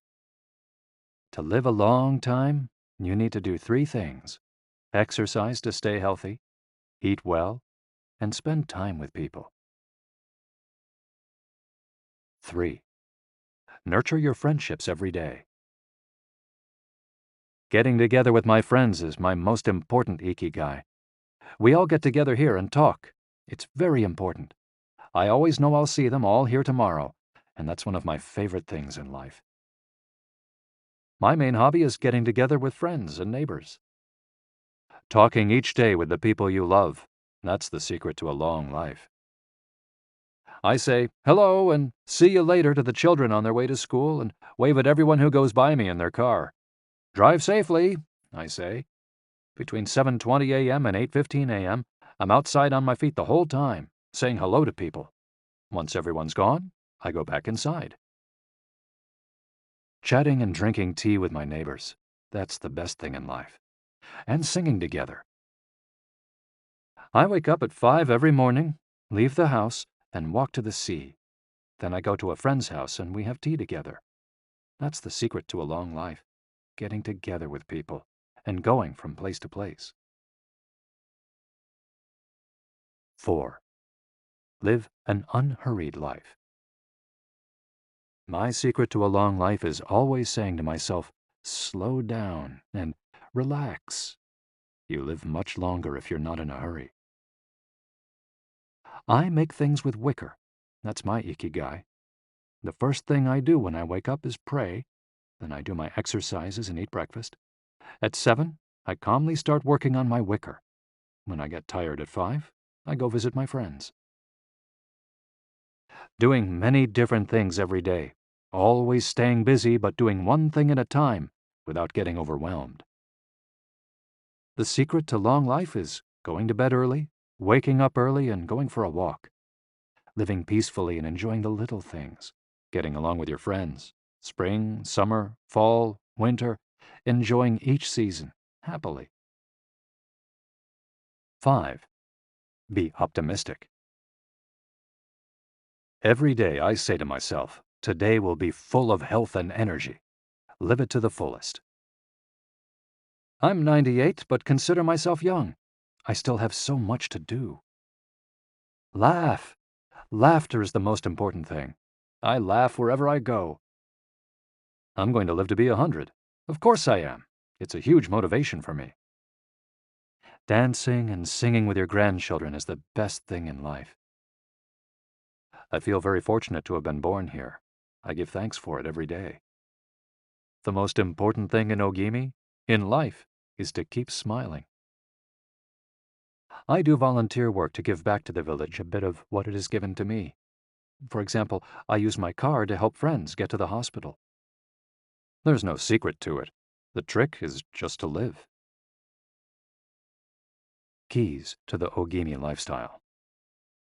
100% of the people we interviewed keep a vegetable garden, and most of them also have fields of tea, mangoes, shikawasa, and so on. All belong to some form of neighborhood association where they feel cared for as though by family.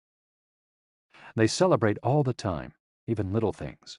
Music, song, and dance are essential parts of daily life. They have an important purpose in life, or several. They have an Ikigai, but they don't take it too seriously. They're relaxed and enjoy all that they do. They are very proud of their traditions and local culture. They are passionate about everything they do, however insignificant it might seem. Locals have a strong sense of yui ma'aru, recognizing the connection between people. They help each other with everything from work in the fields, harvesting sugarcane or planting rice, to building houses and municipal projects. Our friend Miyagi, who ate dinner with us on our last night in town, told us that he was building a new home with the help of all his friends, and that we could stay there the next time we were in Ogimi. They are always busy, but they occupy themselves with tasks that allow them to relax. We didn't see a single old grandpa sitting on a bench doing nothing. They're always coming and going to sing karaoke, visit with neighbors, or play a game of gateball. Chapter 7. The Ikigai Diet. What the world's longest living people eat and drink. According to the World Health Organization, Japan has the highest life expectancy in the world, 85 years for men and 87.3 years for women. Moreover, it has the highest ratio of centenarians in the world, more than 520 for every million people, as of September 2016. While life expectancy in Japan is high overall, Okinawa exceeds the national average. Okinawa is one of the areas in Japan that were most affected by World War II.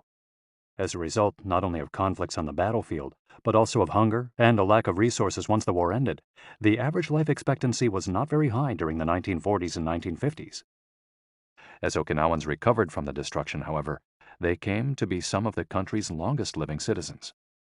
What secrets to long life do the Japanese hold? What is it about Okinawa that makes it the best of the best in terms of life expectancy? Experts point out that, for one thing, Okinawa is the only province in Japan without trains. Its residents have to walk or cycle when not driving. It's also the only province that has managed to follow the Japanese government's recommendation of eating less than 10 grams of salt per day.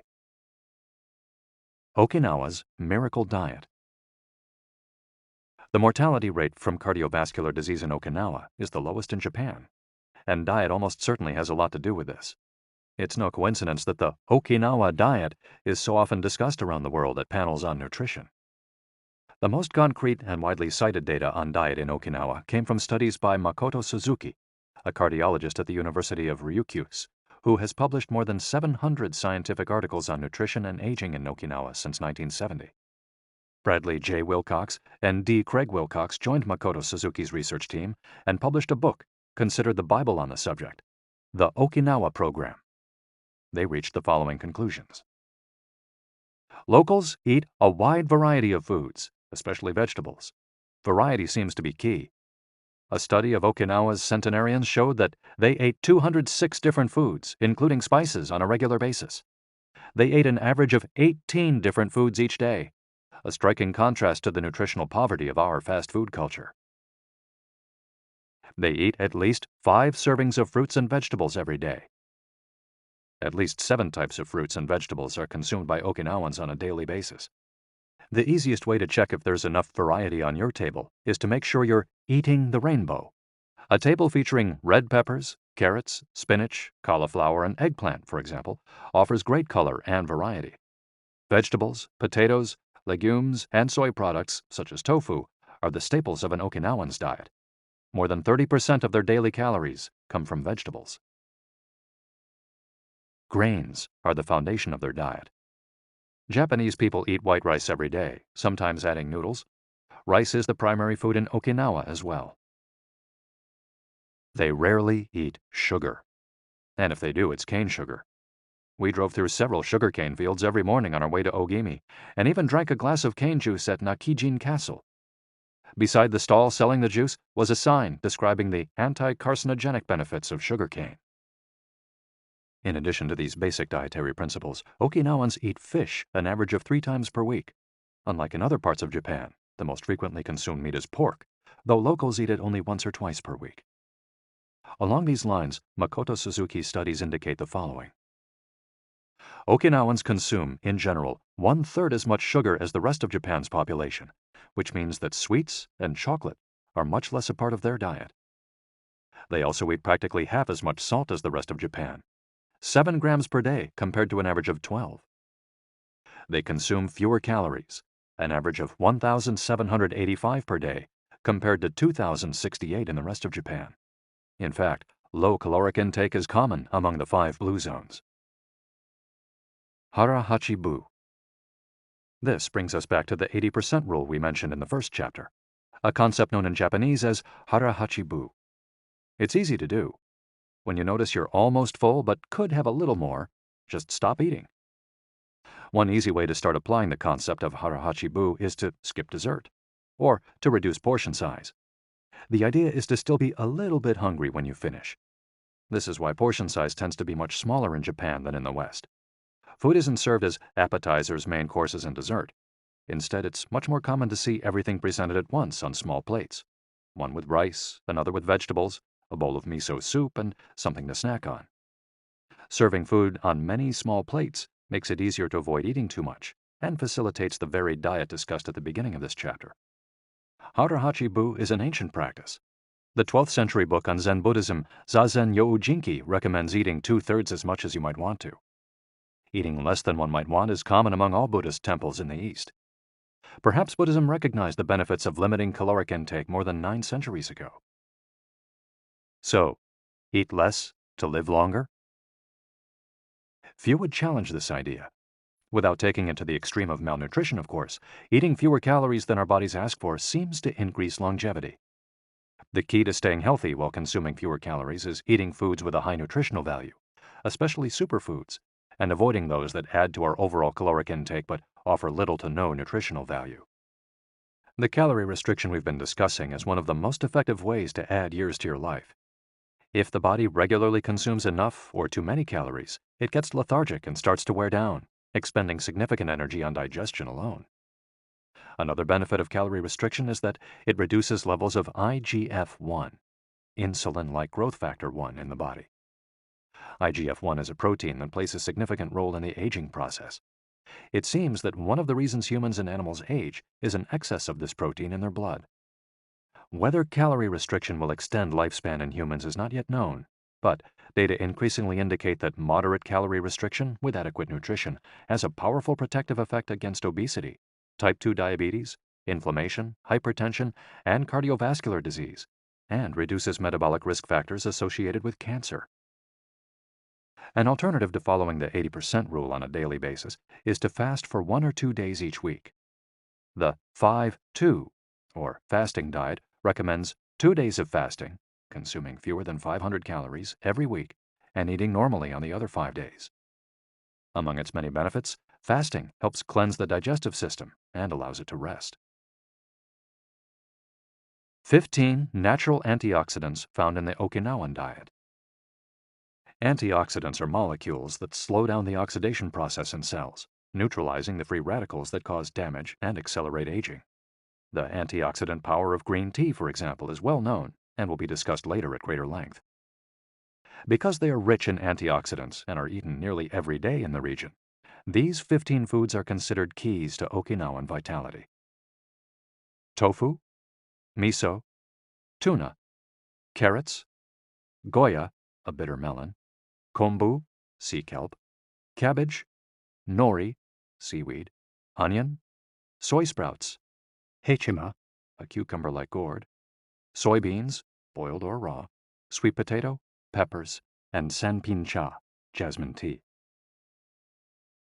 Sanpin cha, the reigning infusion in Okinawa. Okinawans drink more sanpin cha, a mix of green tea and jasmine flowers, than any other kind of tea. The closest approximation in the West would be the jasmine tea that usually comes from China. A 1988 study conducted by Hiroko Sho at the Okinawa Institute of Science and Technology indicates that jasmine tea reduces blood cholesterol levels.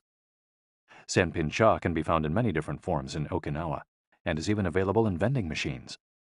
In addition to all the antioxidant benefits of green tea, it boasts the benefits of jasmine, which include reducing the risk of heart attack, strengthening the immune system, helping relieve stress, lowering cholesterol. Okinawans drink an average of 3 cups of sanpin cha every day. It might be hard to find exactly the same blend in the West, but we can drink jasmine tea or even a high-quality green tea instead. The secrets of green tea. Green tea has been credited for centuries with significant medicinal properties.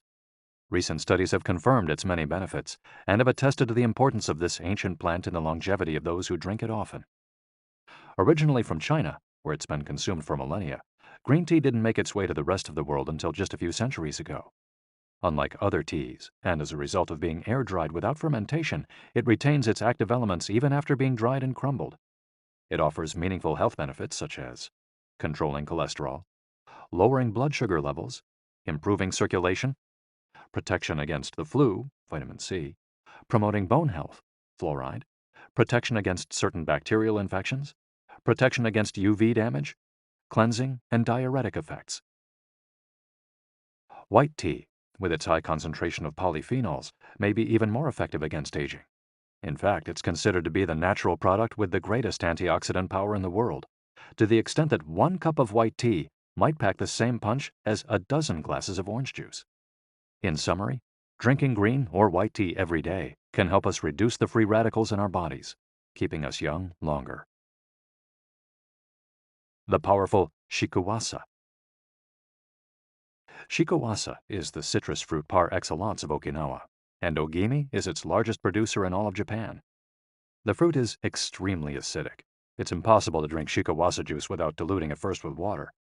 Its taste is somewhere between that of a lime and a mandarin orange, to which it bears a family resemblance.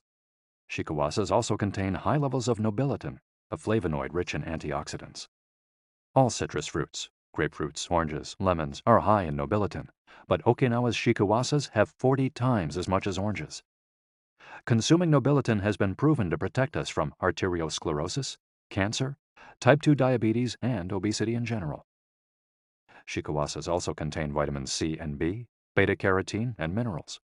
They're used in many traditional dishes and to add flavor to food and are squeezed to make juice. While conducting research at the birthday parties of the town's grandparents, we were served shikuwasa cake. The antioxidant canon for Westerners. In 2010, the UK's Daily Mirror published a list of foods recommended by experts to combat aging. Among these foods readily available in the West are vegetables, such as broccoli and chard, for their high concentration of water, minerals, and fiber. Oily fish, such as salmon, mackerel, tuna, and sardines, for all the antioxidants in their fat. Fruits, such as citrus, strawberries, and apricots. They're an excellent source of vitamins and help eliminate toxins from the body. Berries, such as blueberries and goji berries. They're rich in phytochemical antioxidants.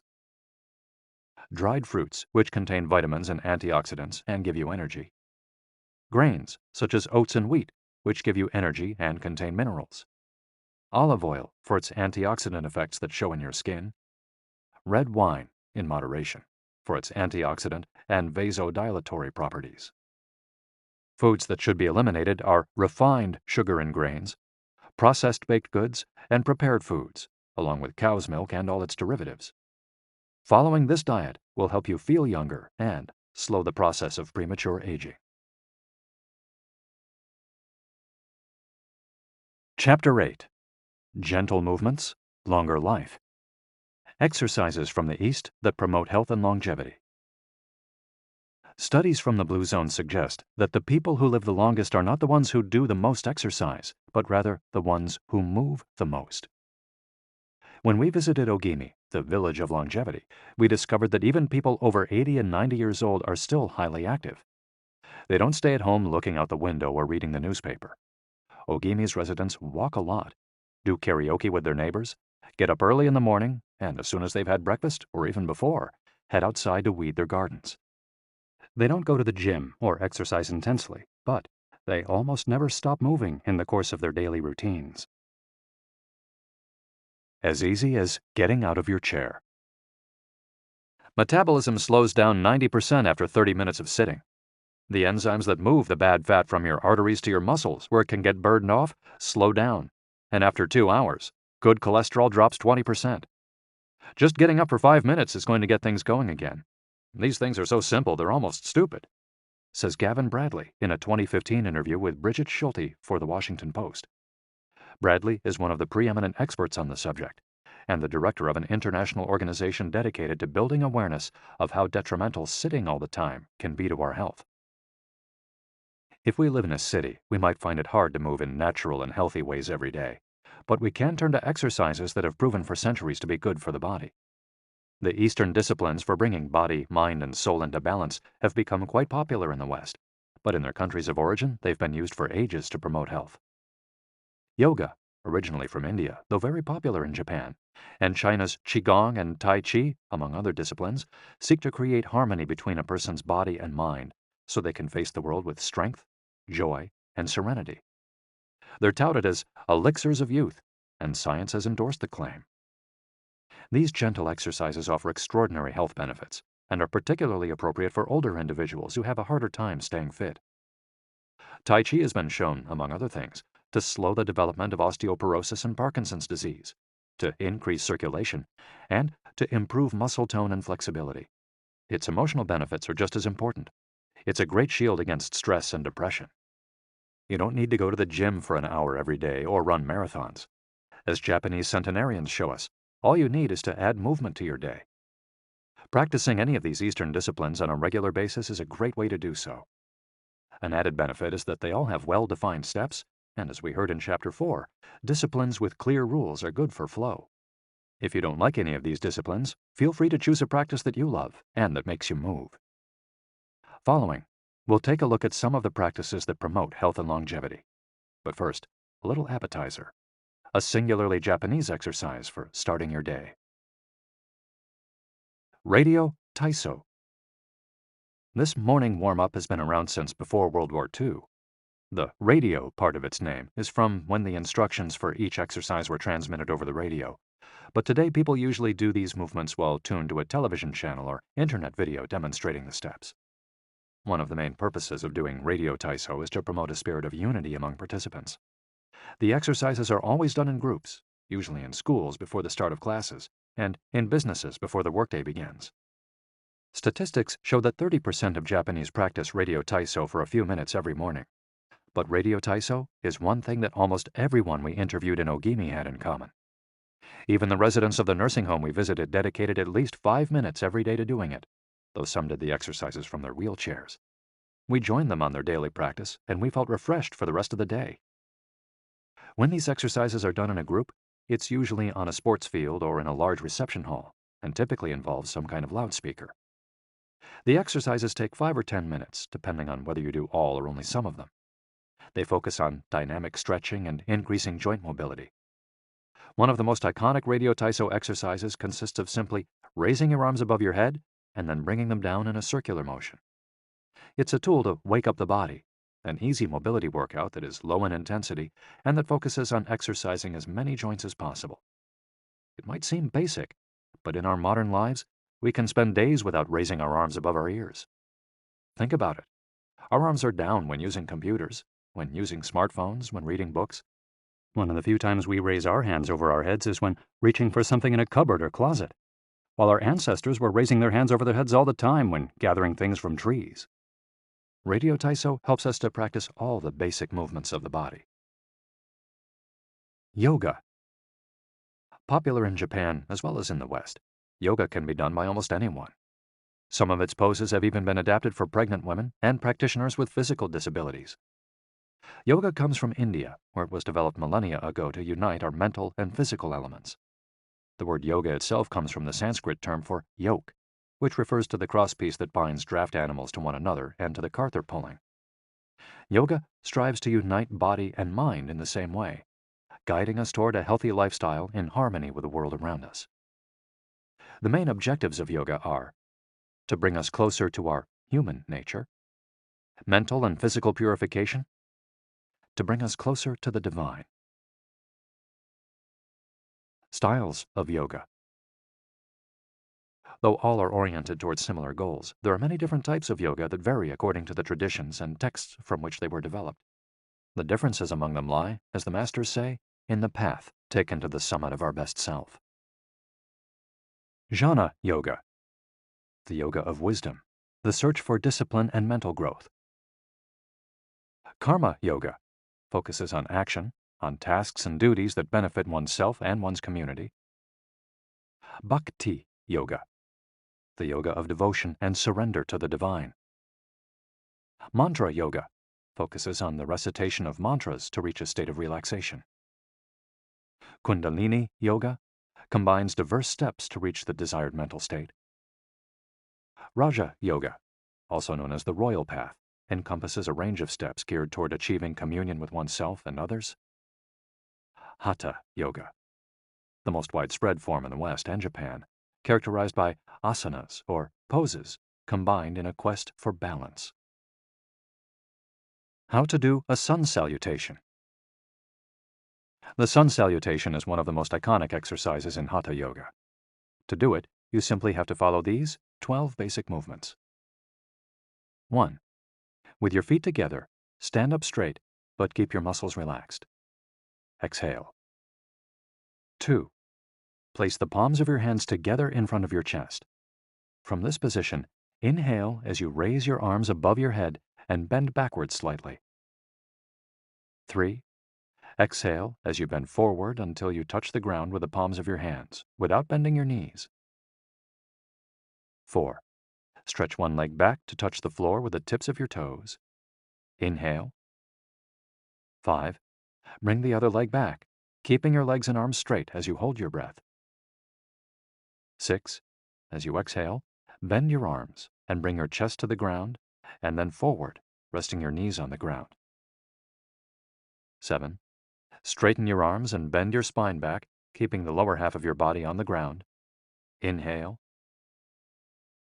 8. With your hands and feet on the ground, lift your hips until your arms and legs are straight and your body forms an upside-down V. Exhale throughout the movement. 9. Bring forward the same leg you'd stretched back earlier and bend it so that your knee and foot are aligned under your head and between your hands. Inhale. 10. Exhale as you bring your back foot forward and straighten your legs, keeping your hands on the ground as in posture 3. 11. Bring your arms above your head with your palms together and bend backwards slightly as you did in posture 2 while you inhale. 12. Lower your arms to their initial position in mountain pose while you exhale. You've just greeted the sun. Now you're ready to have a fantastic day. Tai Chi. Also known as Tai Chi Chuan, Tai Chi is a Chinese martial art that can be traced back hundreds of years to Buddhism and Confucianism. It's very popular in Japan, too. According to Chinese tradition, it was created by the Taoist master and martial arts practitioner Zhang Sanfeng, though it was Yang Luchan who in the 19th century brought the form to the rest of the world. Tai Chi was originally a neijia, or internal martial art, meaning its goal was personal growth. Focused on self-defense, it teaches those who practice it to defeat their adversaries by using the least amount of force possible and by relying on agility. Tai Chi, which was also seen as a means of healing body and mind, would go on to be used more frequently to foster health and inner peace. To encourage its citizens to be more active, the Chinese government promoted it as an exercise, and it lost its original connection to martial arts, becoming instead a source of health and well-being, accessible to all. Styles of Tai Chi. There are different schools and styles of Tai Chi. The following are the best known. Chen style alternates between slow movements and explosive ones.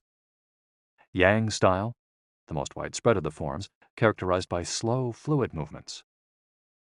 Wu style utilizes small, slow, deliberate movements. Hao style, centered on internal movements, with almost microscopic external movements, one of the least practiced forms of Tai Chi, even in China. Despite their differences, these styles all have the same objectives. 1. To control movement through stillness. 2. To overcome force through finesse. 3. To move second and arrive first. 4. To know yourself and your opponent. The 10 basic principles of Tai Chi. According to the master Yang Chengfu, the correct practice of Tai Chi follows 10 basic principles. 1. Elevate the crown of your head and focus all your energy there. 2. Tighten your chest and expand your back to lighten your lower body. 3. Relax your waist and let it guide your body. 4. Learn to differentiate between heaviness and lightness, knowing how your weight is distributed. 5.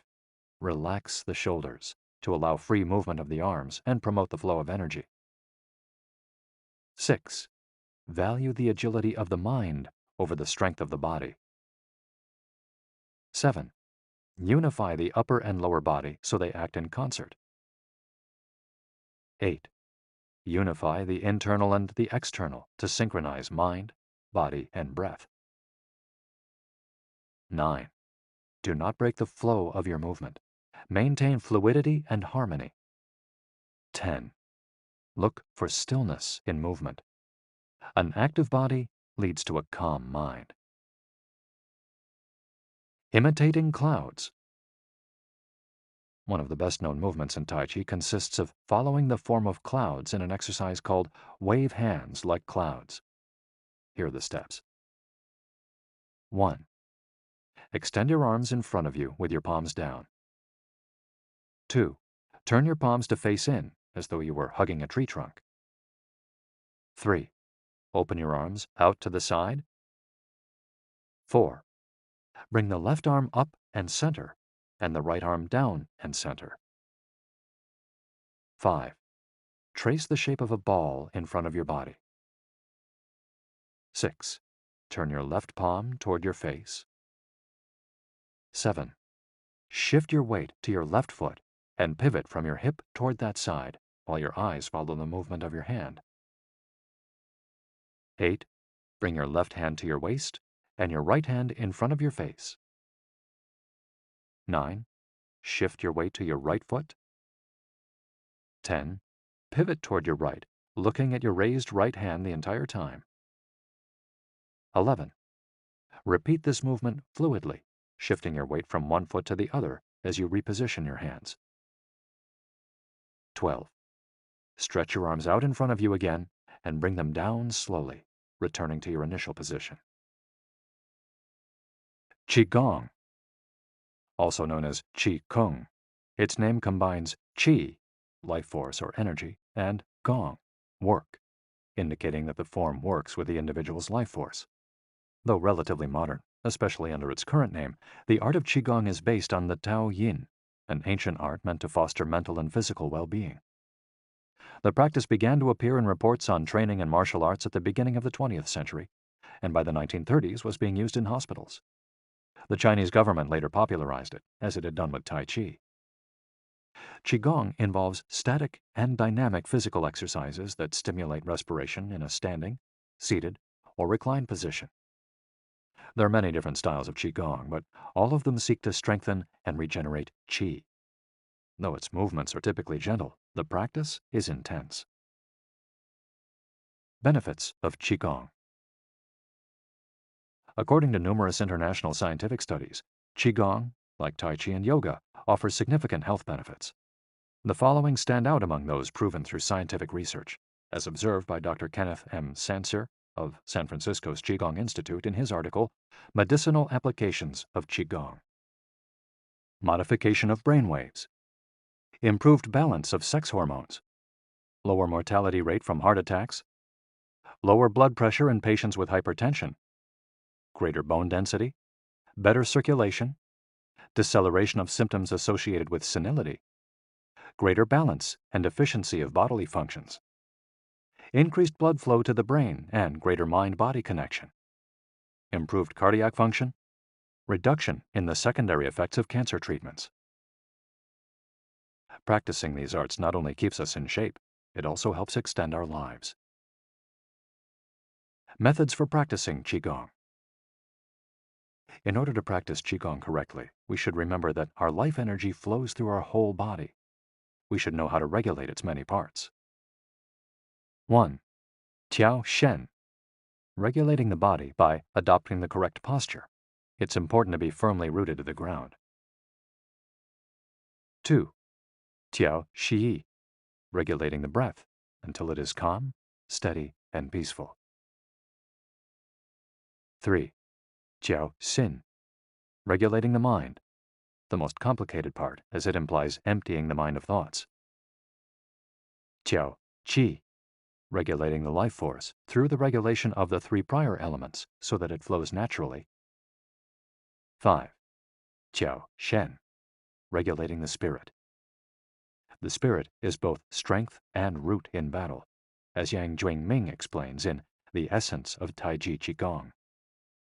In this way, the whole organism will be prepared to work together toward a single goal.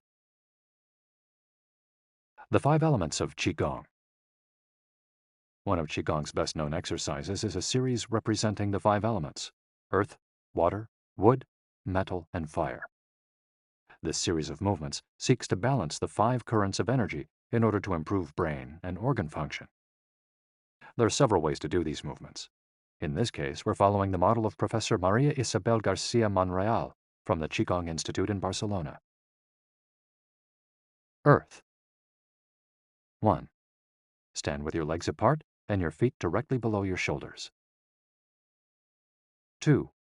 Turn your feet outwards slightly to straighten the posture. 3. Keep your shoulders relaxed and down, and your arms loose at your sides, slightly away from your body. This is the Wu Qi, or rooted posture. 4. As you inhale, raise your arms in front of you until your hands are level with your shoulders, your palms facing down. 5. Exhale as you bend your knees and bring your arms down until your hands are level with your stomach, your palms facing in. 6. Hold this position for a few seconds, focusing on your breath. Water. Starting from earth posture, bend your knees into a squat, keeping your chest upright and exhaling throughout. 2. Press your coccyx downward to stretch your lumbar spine. 3. As you inhale, stand to return to earth posture. 4. Repeat twice for a total of 3. Wood. 1.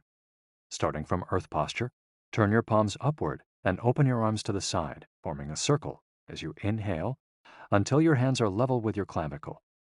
Turn your hands so that your palms and elbows point downward while keeping your shoulders relaxed. 2. Reverse the movement as you exhale, making a downward circle with your arms until you reach your initial position. 3. Repeat twice for a total of 3. Metal. 1. Starting from earth posture, raise your arms until your hands are level with your sternum. 2. Turn your palms toward each other, about 4 inches apart, with your fingers relaxed and slightly separated, pointing upward. 3. As you inhale, move your hands away from each other until they are shoulder-width apart. 4. As you exhale, bring your hands toward each other until they are back in position 2. 5. Repeat twice for a total of 3, observing the concentration of energy as you bring your hands together in front of your lungs. Fire. 1. Starting from earth posture, bring your hands level with your heart as you inhale, with one hand slightly above the other and your palms facing each other. 2. Rotate your hands to feel the energy of your heart. 3.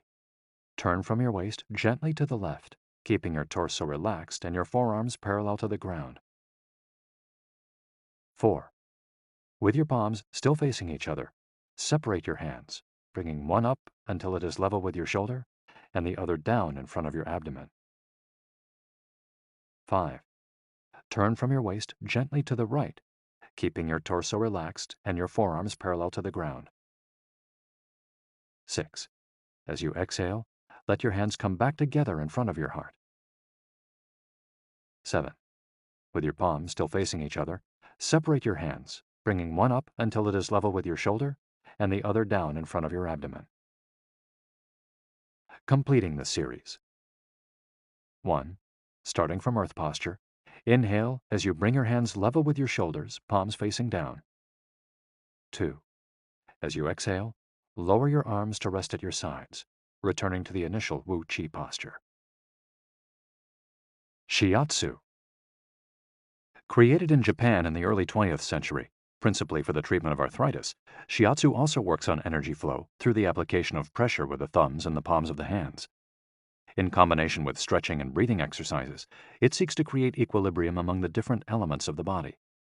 The following quote is about the Tao Yin, a general term referring to the ancient arts meant to foster mental and physical well-being.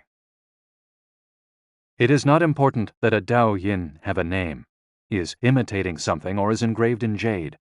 What is important is the technique and the essence of what is really practiced. Stretching and contracting, bending and lifting of the head, stepping, lying down, resting or standing, walking or stepping slowly, screaming or breathing, everything can be a Tao Yin. Ge Hong. Breathe better, live longer. The book Shu Chen Shishu, known in the West as 10 Books on the Cultivation of Perfection, dates back to the 13th century and is a compendium of materials from diverse sources on developing the mind and body. It quotes, among others, the celebrated Chinese doctor and essayist Sun Simiao, who lived during the 6th century. Sun Simiao was a proponent of a technique called the 6 healing sounds, which involves the coordination of movement, breathing, and pronouncing sounds with the purpose of bringing our souls to a place of calm. The 6 sounds are XU, pronounced like shh, with a deep sigh, which is associated with the liver. HE, pronounced like her, with a yawn, which is associated with the heart. SI, pronounced like sir, with a slow exhale, which is associated with the lungs. CHUI, pronounced like chui, with a forceful exhale, which is also associated with the kidneys. HOO, pronounced like hu, which is associated with the spleen. And XI, pronounced like shi, which connects the whole body. The following poem by Sun Simiao offers clues about how to live well according to the season. It reminds us of the importance of breathing and suggests that as we breathe, we visualize the organs associated with each of the healing sounds. In spring, breathe shh for clear eyes, and so wood can aid your liver. In summer, reach for her, so that heart and fire can be at peace. In fall, breathe sir to stabilize and gather metal, keeping the lungs moist. For the kidneys, next, breathe chui and see your inner waters calm. The triple heater needs your shi to expel all heat and troubles. In all 4 seasons, take deep breaths so your spleen can process food. And of course, avoid exhaling noisily. Don't let even your own ears hear you. The practice is most excellent and will help preserve your divine elixir. It might feel confusing to be presented with all the Eastern traditions we've introduced in this chapter. The takeaway is that they all combine a physical exercise with an awareness of our breath. These 2 components, movements and breath, help us to bring our consciousness in line with our body, instead of allowing our mind to be carried away by the sea of daily worries. Most of the time, we're just not aware enough of our breathing. Chapter 9. Resilience and Wabi-sabi. How to face life's challenges without letting stress and worry age you. What is resilience? One thing that everyone with a clearly defined Ikigai has in common is that they pursue their passion no matter what. They never give up, even when the cards seem stacked against them or they face one hurdle after another. We're talking about resilience, a concept that's become influential among psychologists. But resilience isn't just the ability to persevere. As we'll hear in this chapter, it's also an outlook we can cultivate to stay focused on the important things in life, rather than what is most urgent, and keep ourselves from being carried away by negative emotions. In the final section of the chapter, we'll explore techniques that go beyond resilience to cultivate anti-fragility. Sooner or later, we all have to face difficult moments, and the way we do this can make a huge difference to our quality of life. Proper training for our mind, body, and emotional resilience is essential for confronting life's ups and downs. Nana Korobia Oki. Fall 7 times, rise 8. Japanese proverb. Resilience is our ability to deal with setbacks. The more resilient we are, the easier it will be to pick ourselves up and get back to what gives meaning to our lives. Resilient people know how to stay focused on their objectives, on what matters, without giving in to discouragement. Their flexibility is the source of their strength. They know how to adapt to change and to reversals of fortune. They concentrate on the things they can control and don't worry about those they can't. In the words of the famous Serenity Prayer by Reinhold Niebuhr, God, give us grace to accept with serenity the things that cannot be changed, courage to change the things which should be changed, and the wisdom to distinguish the one from the other. Emotional resilience through Buddhism and Stoicism. Siddhartha Gautama, Buddha, was born a prince of Kapilavastu, Nepal, and grew up in a palace surrounded by riches. At 16, he married and had a child. Not satisfied by his family's wealth, at 29, he decided to try a different lifestyle and ran away from the palace to live as an ascetic. But it wasn't asceticism that he was looking for. It didn't offer the happiness and well-being he sought. Neither wealth nor extreme asceticism worked for him. He realized that a wise person should not ignore life's pleasures.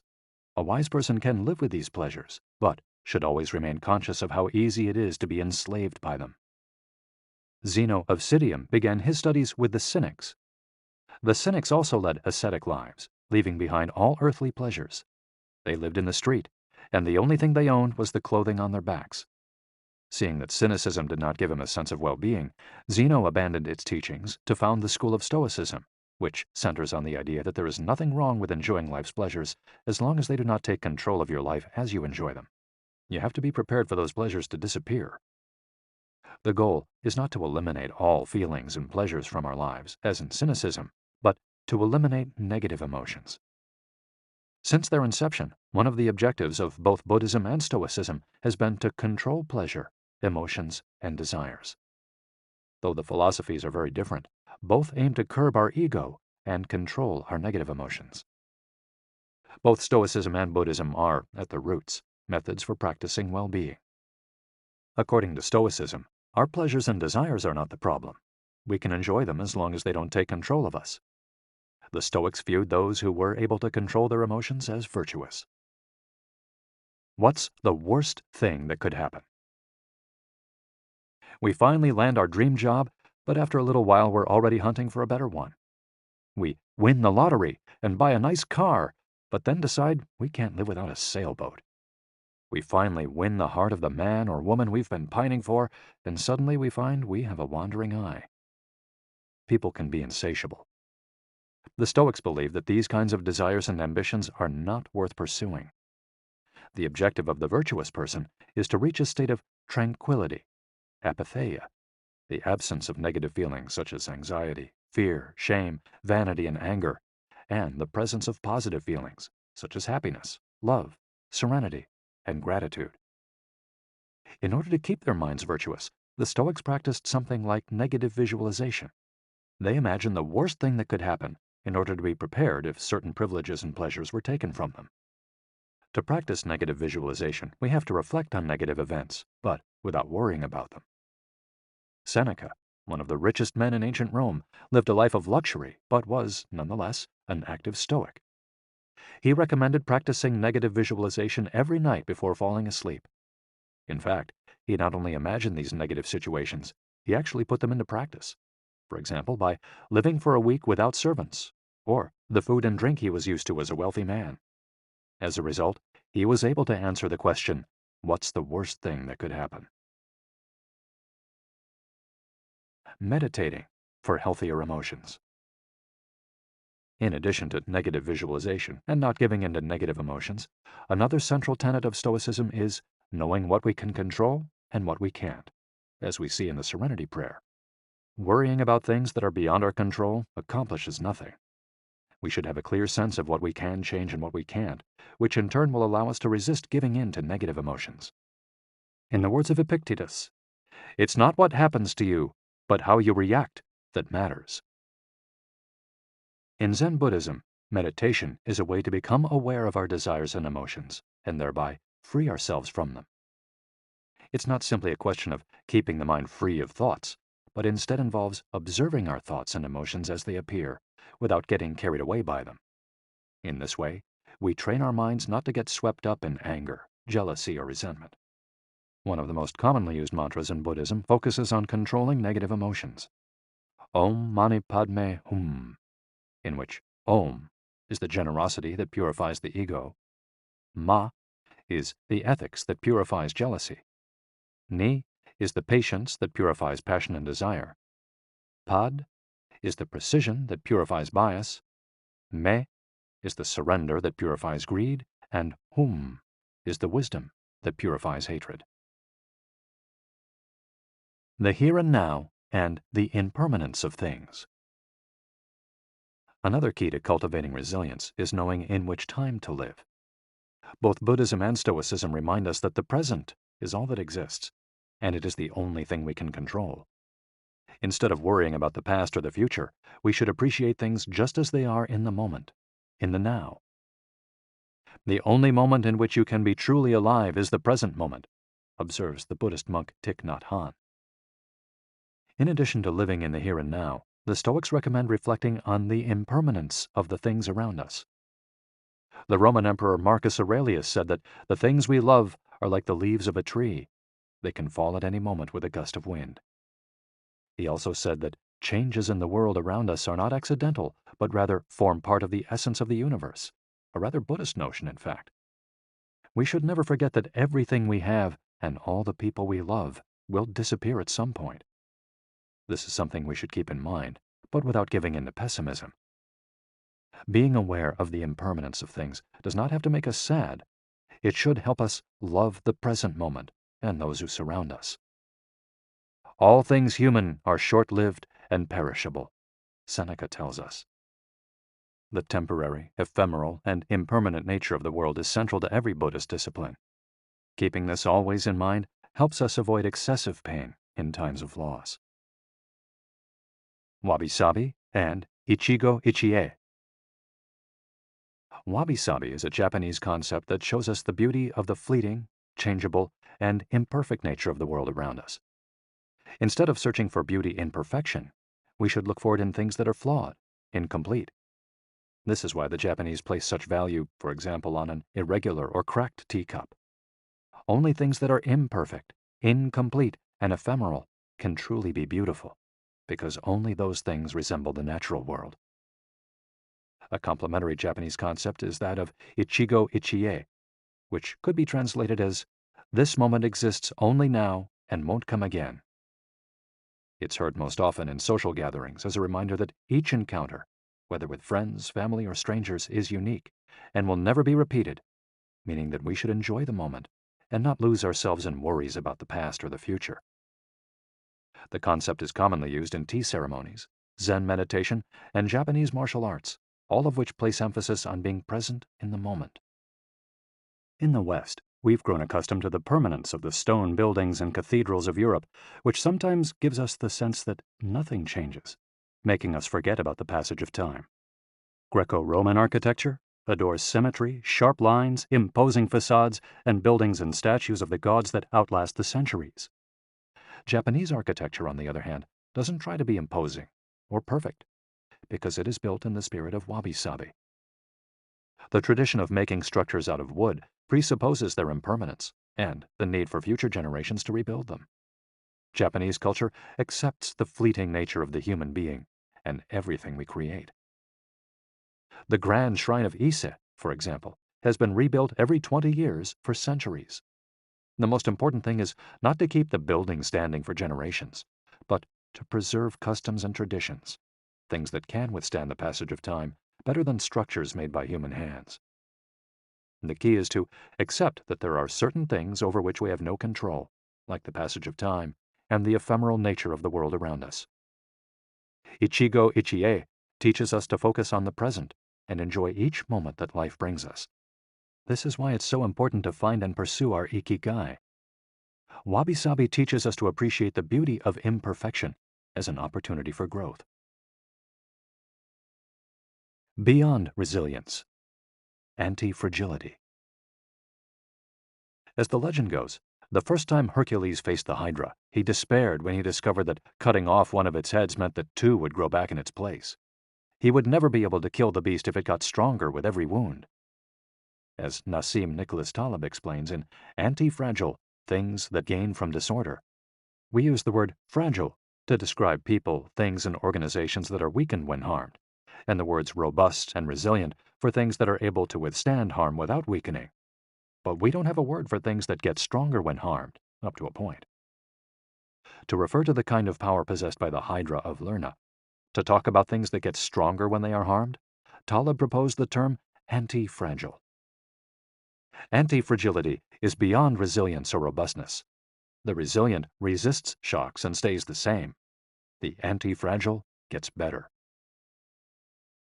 Catastrophes and exceptional circumstances offer good models for explaining anti-fragility. In 2011, a tsunami hit the Tohoku region of Japan, doing tremendous damage to dozens of cities and towns along the coast, most famously Fukushima.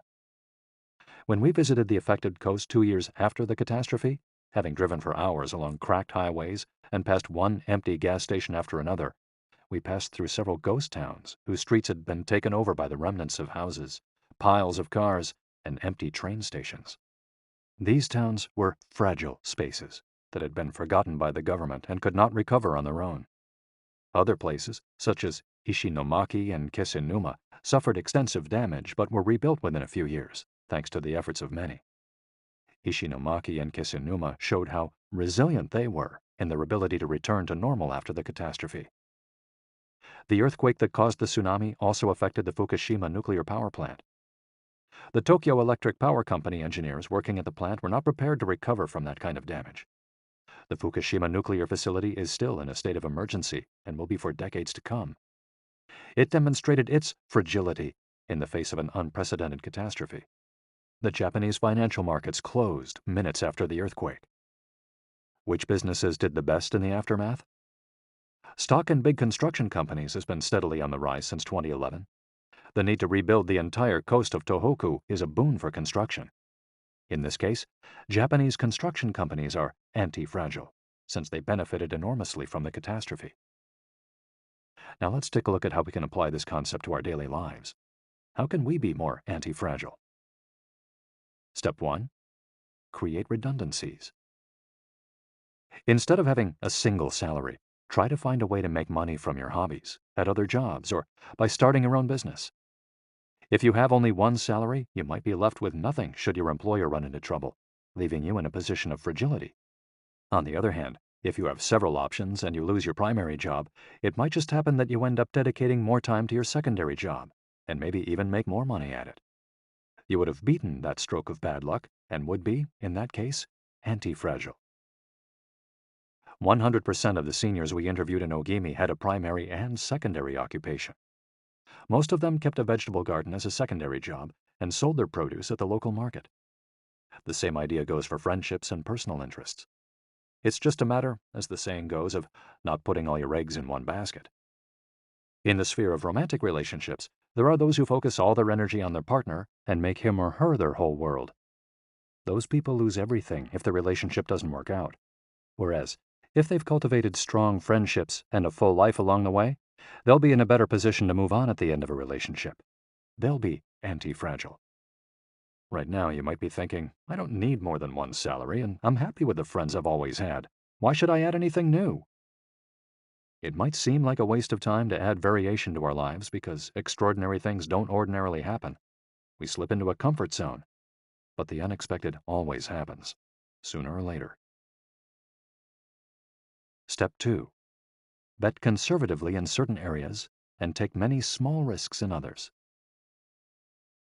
The world of finance turns out to be very useful in explaining this concept. If you have $10,000 saved up, you might put $9,000 of that into an index fund or fixed-term deposit and invest the remaining $1,000 in 10 startups with huge growth potential, say $100 in each. One possible scenario is that 3 of the companies fail. You lose $300. The value of 3 other companies goes down. You lose another $100 or $200. The value of 3 goes up. You make $100 or $200. And the value of one of the startups increases 20-fold. You make nearly $2,000, or maybe even more. You still make money, even if 3 of the businesses go completely belly up. You've benefited from the damage, just like the Hydra. The key to becoming anti-fragile is taking on small risks that might lead to great reward without exposing ourselves to dangers that might sink us, such as investing $10,000 in a fund of questionable reputation that we saw advertised in the newspaper. Step 3. Get rid of the things that make you fragile. We're taking the negative route for this exercise. Ask yourself, what makes me fragile?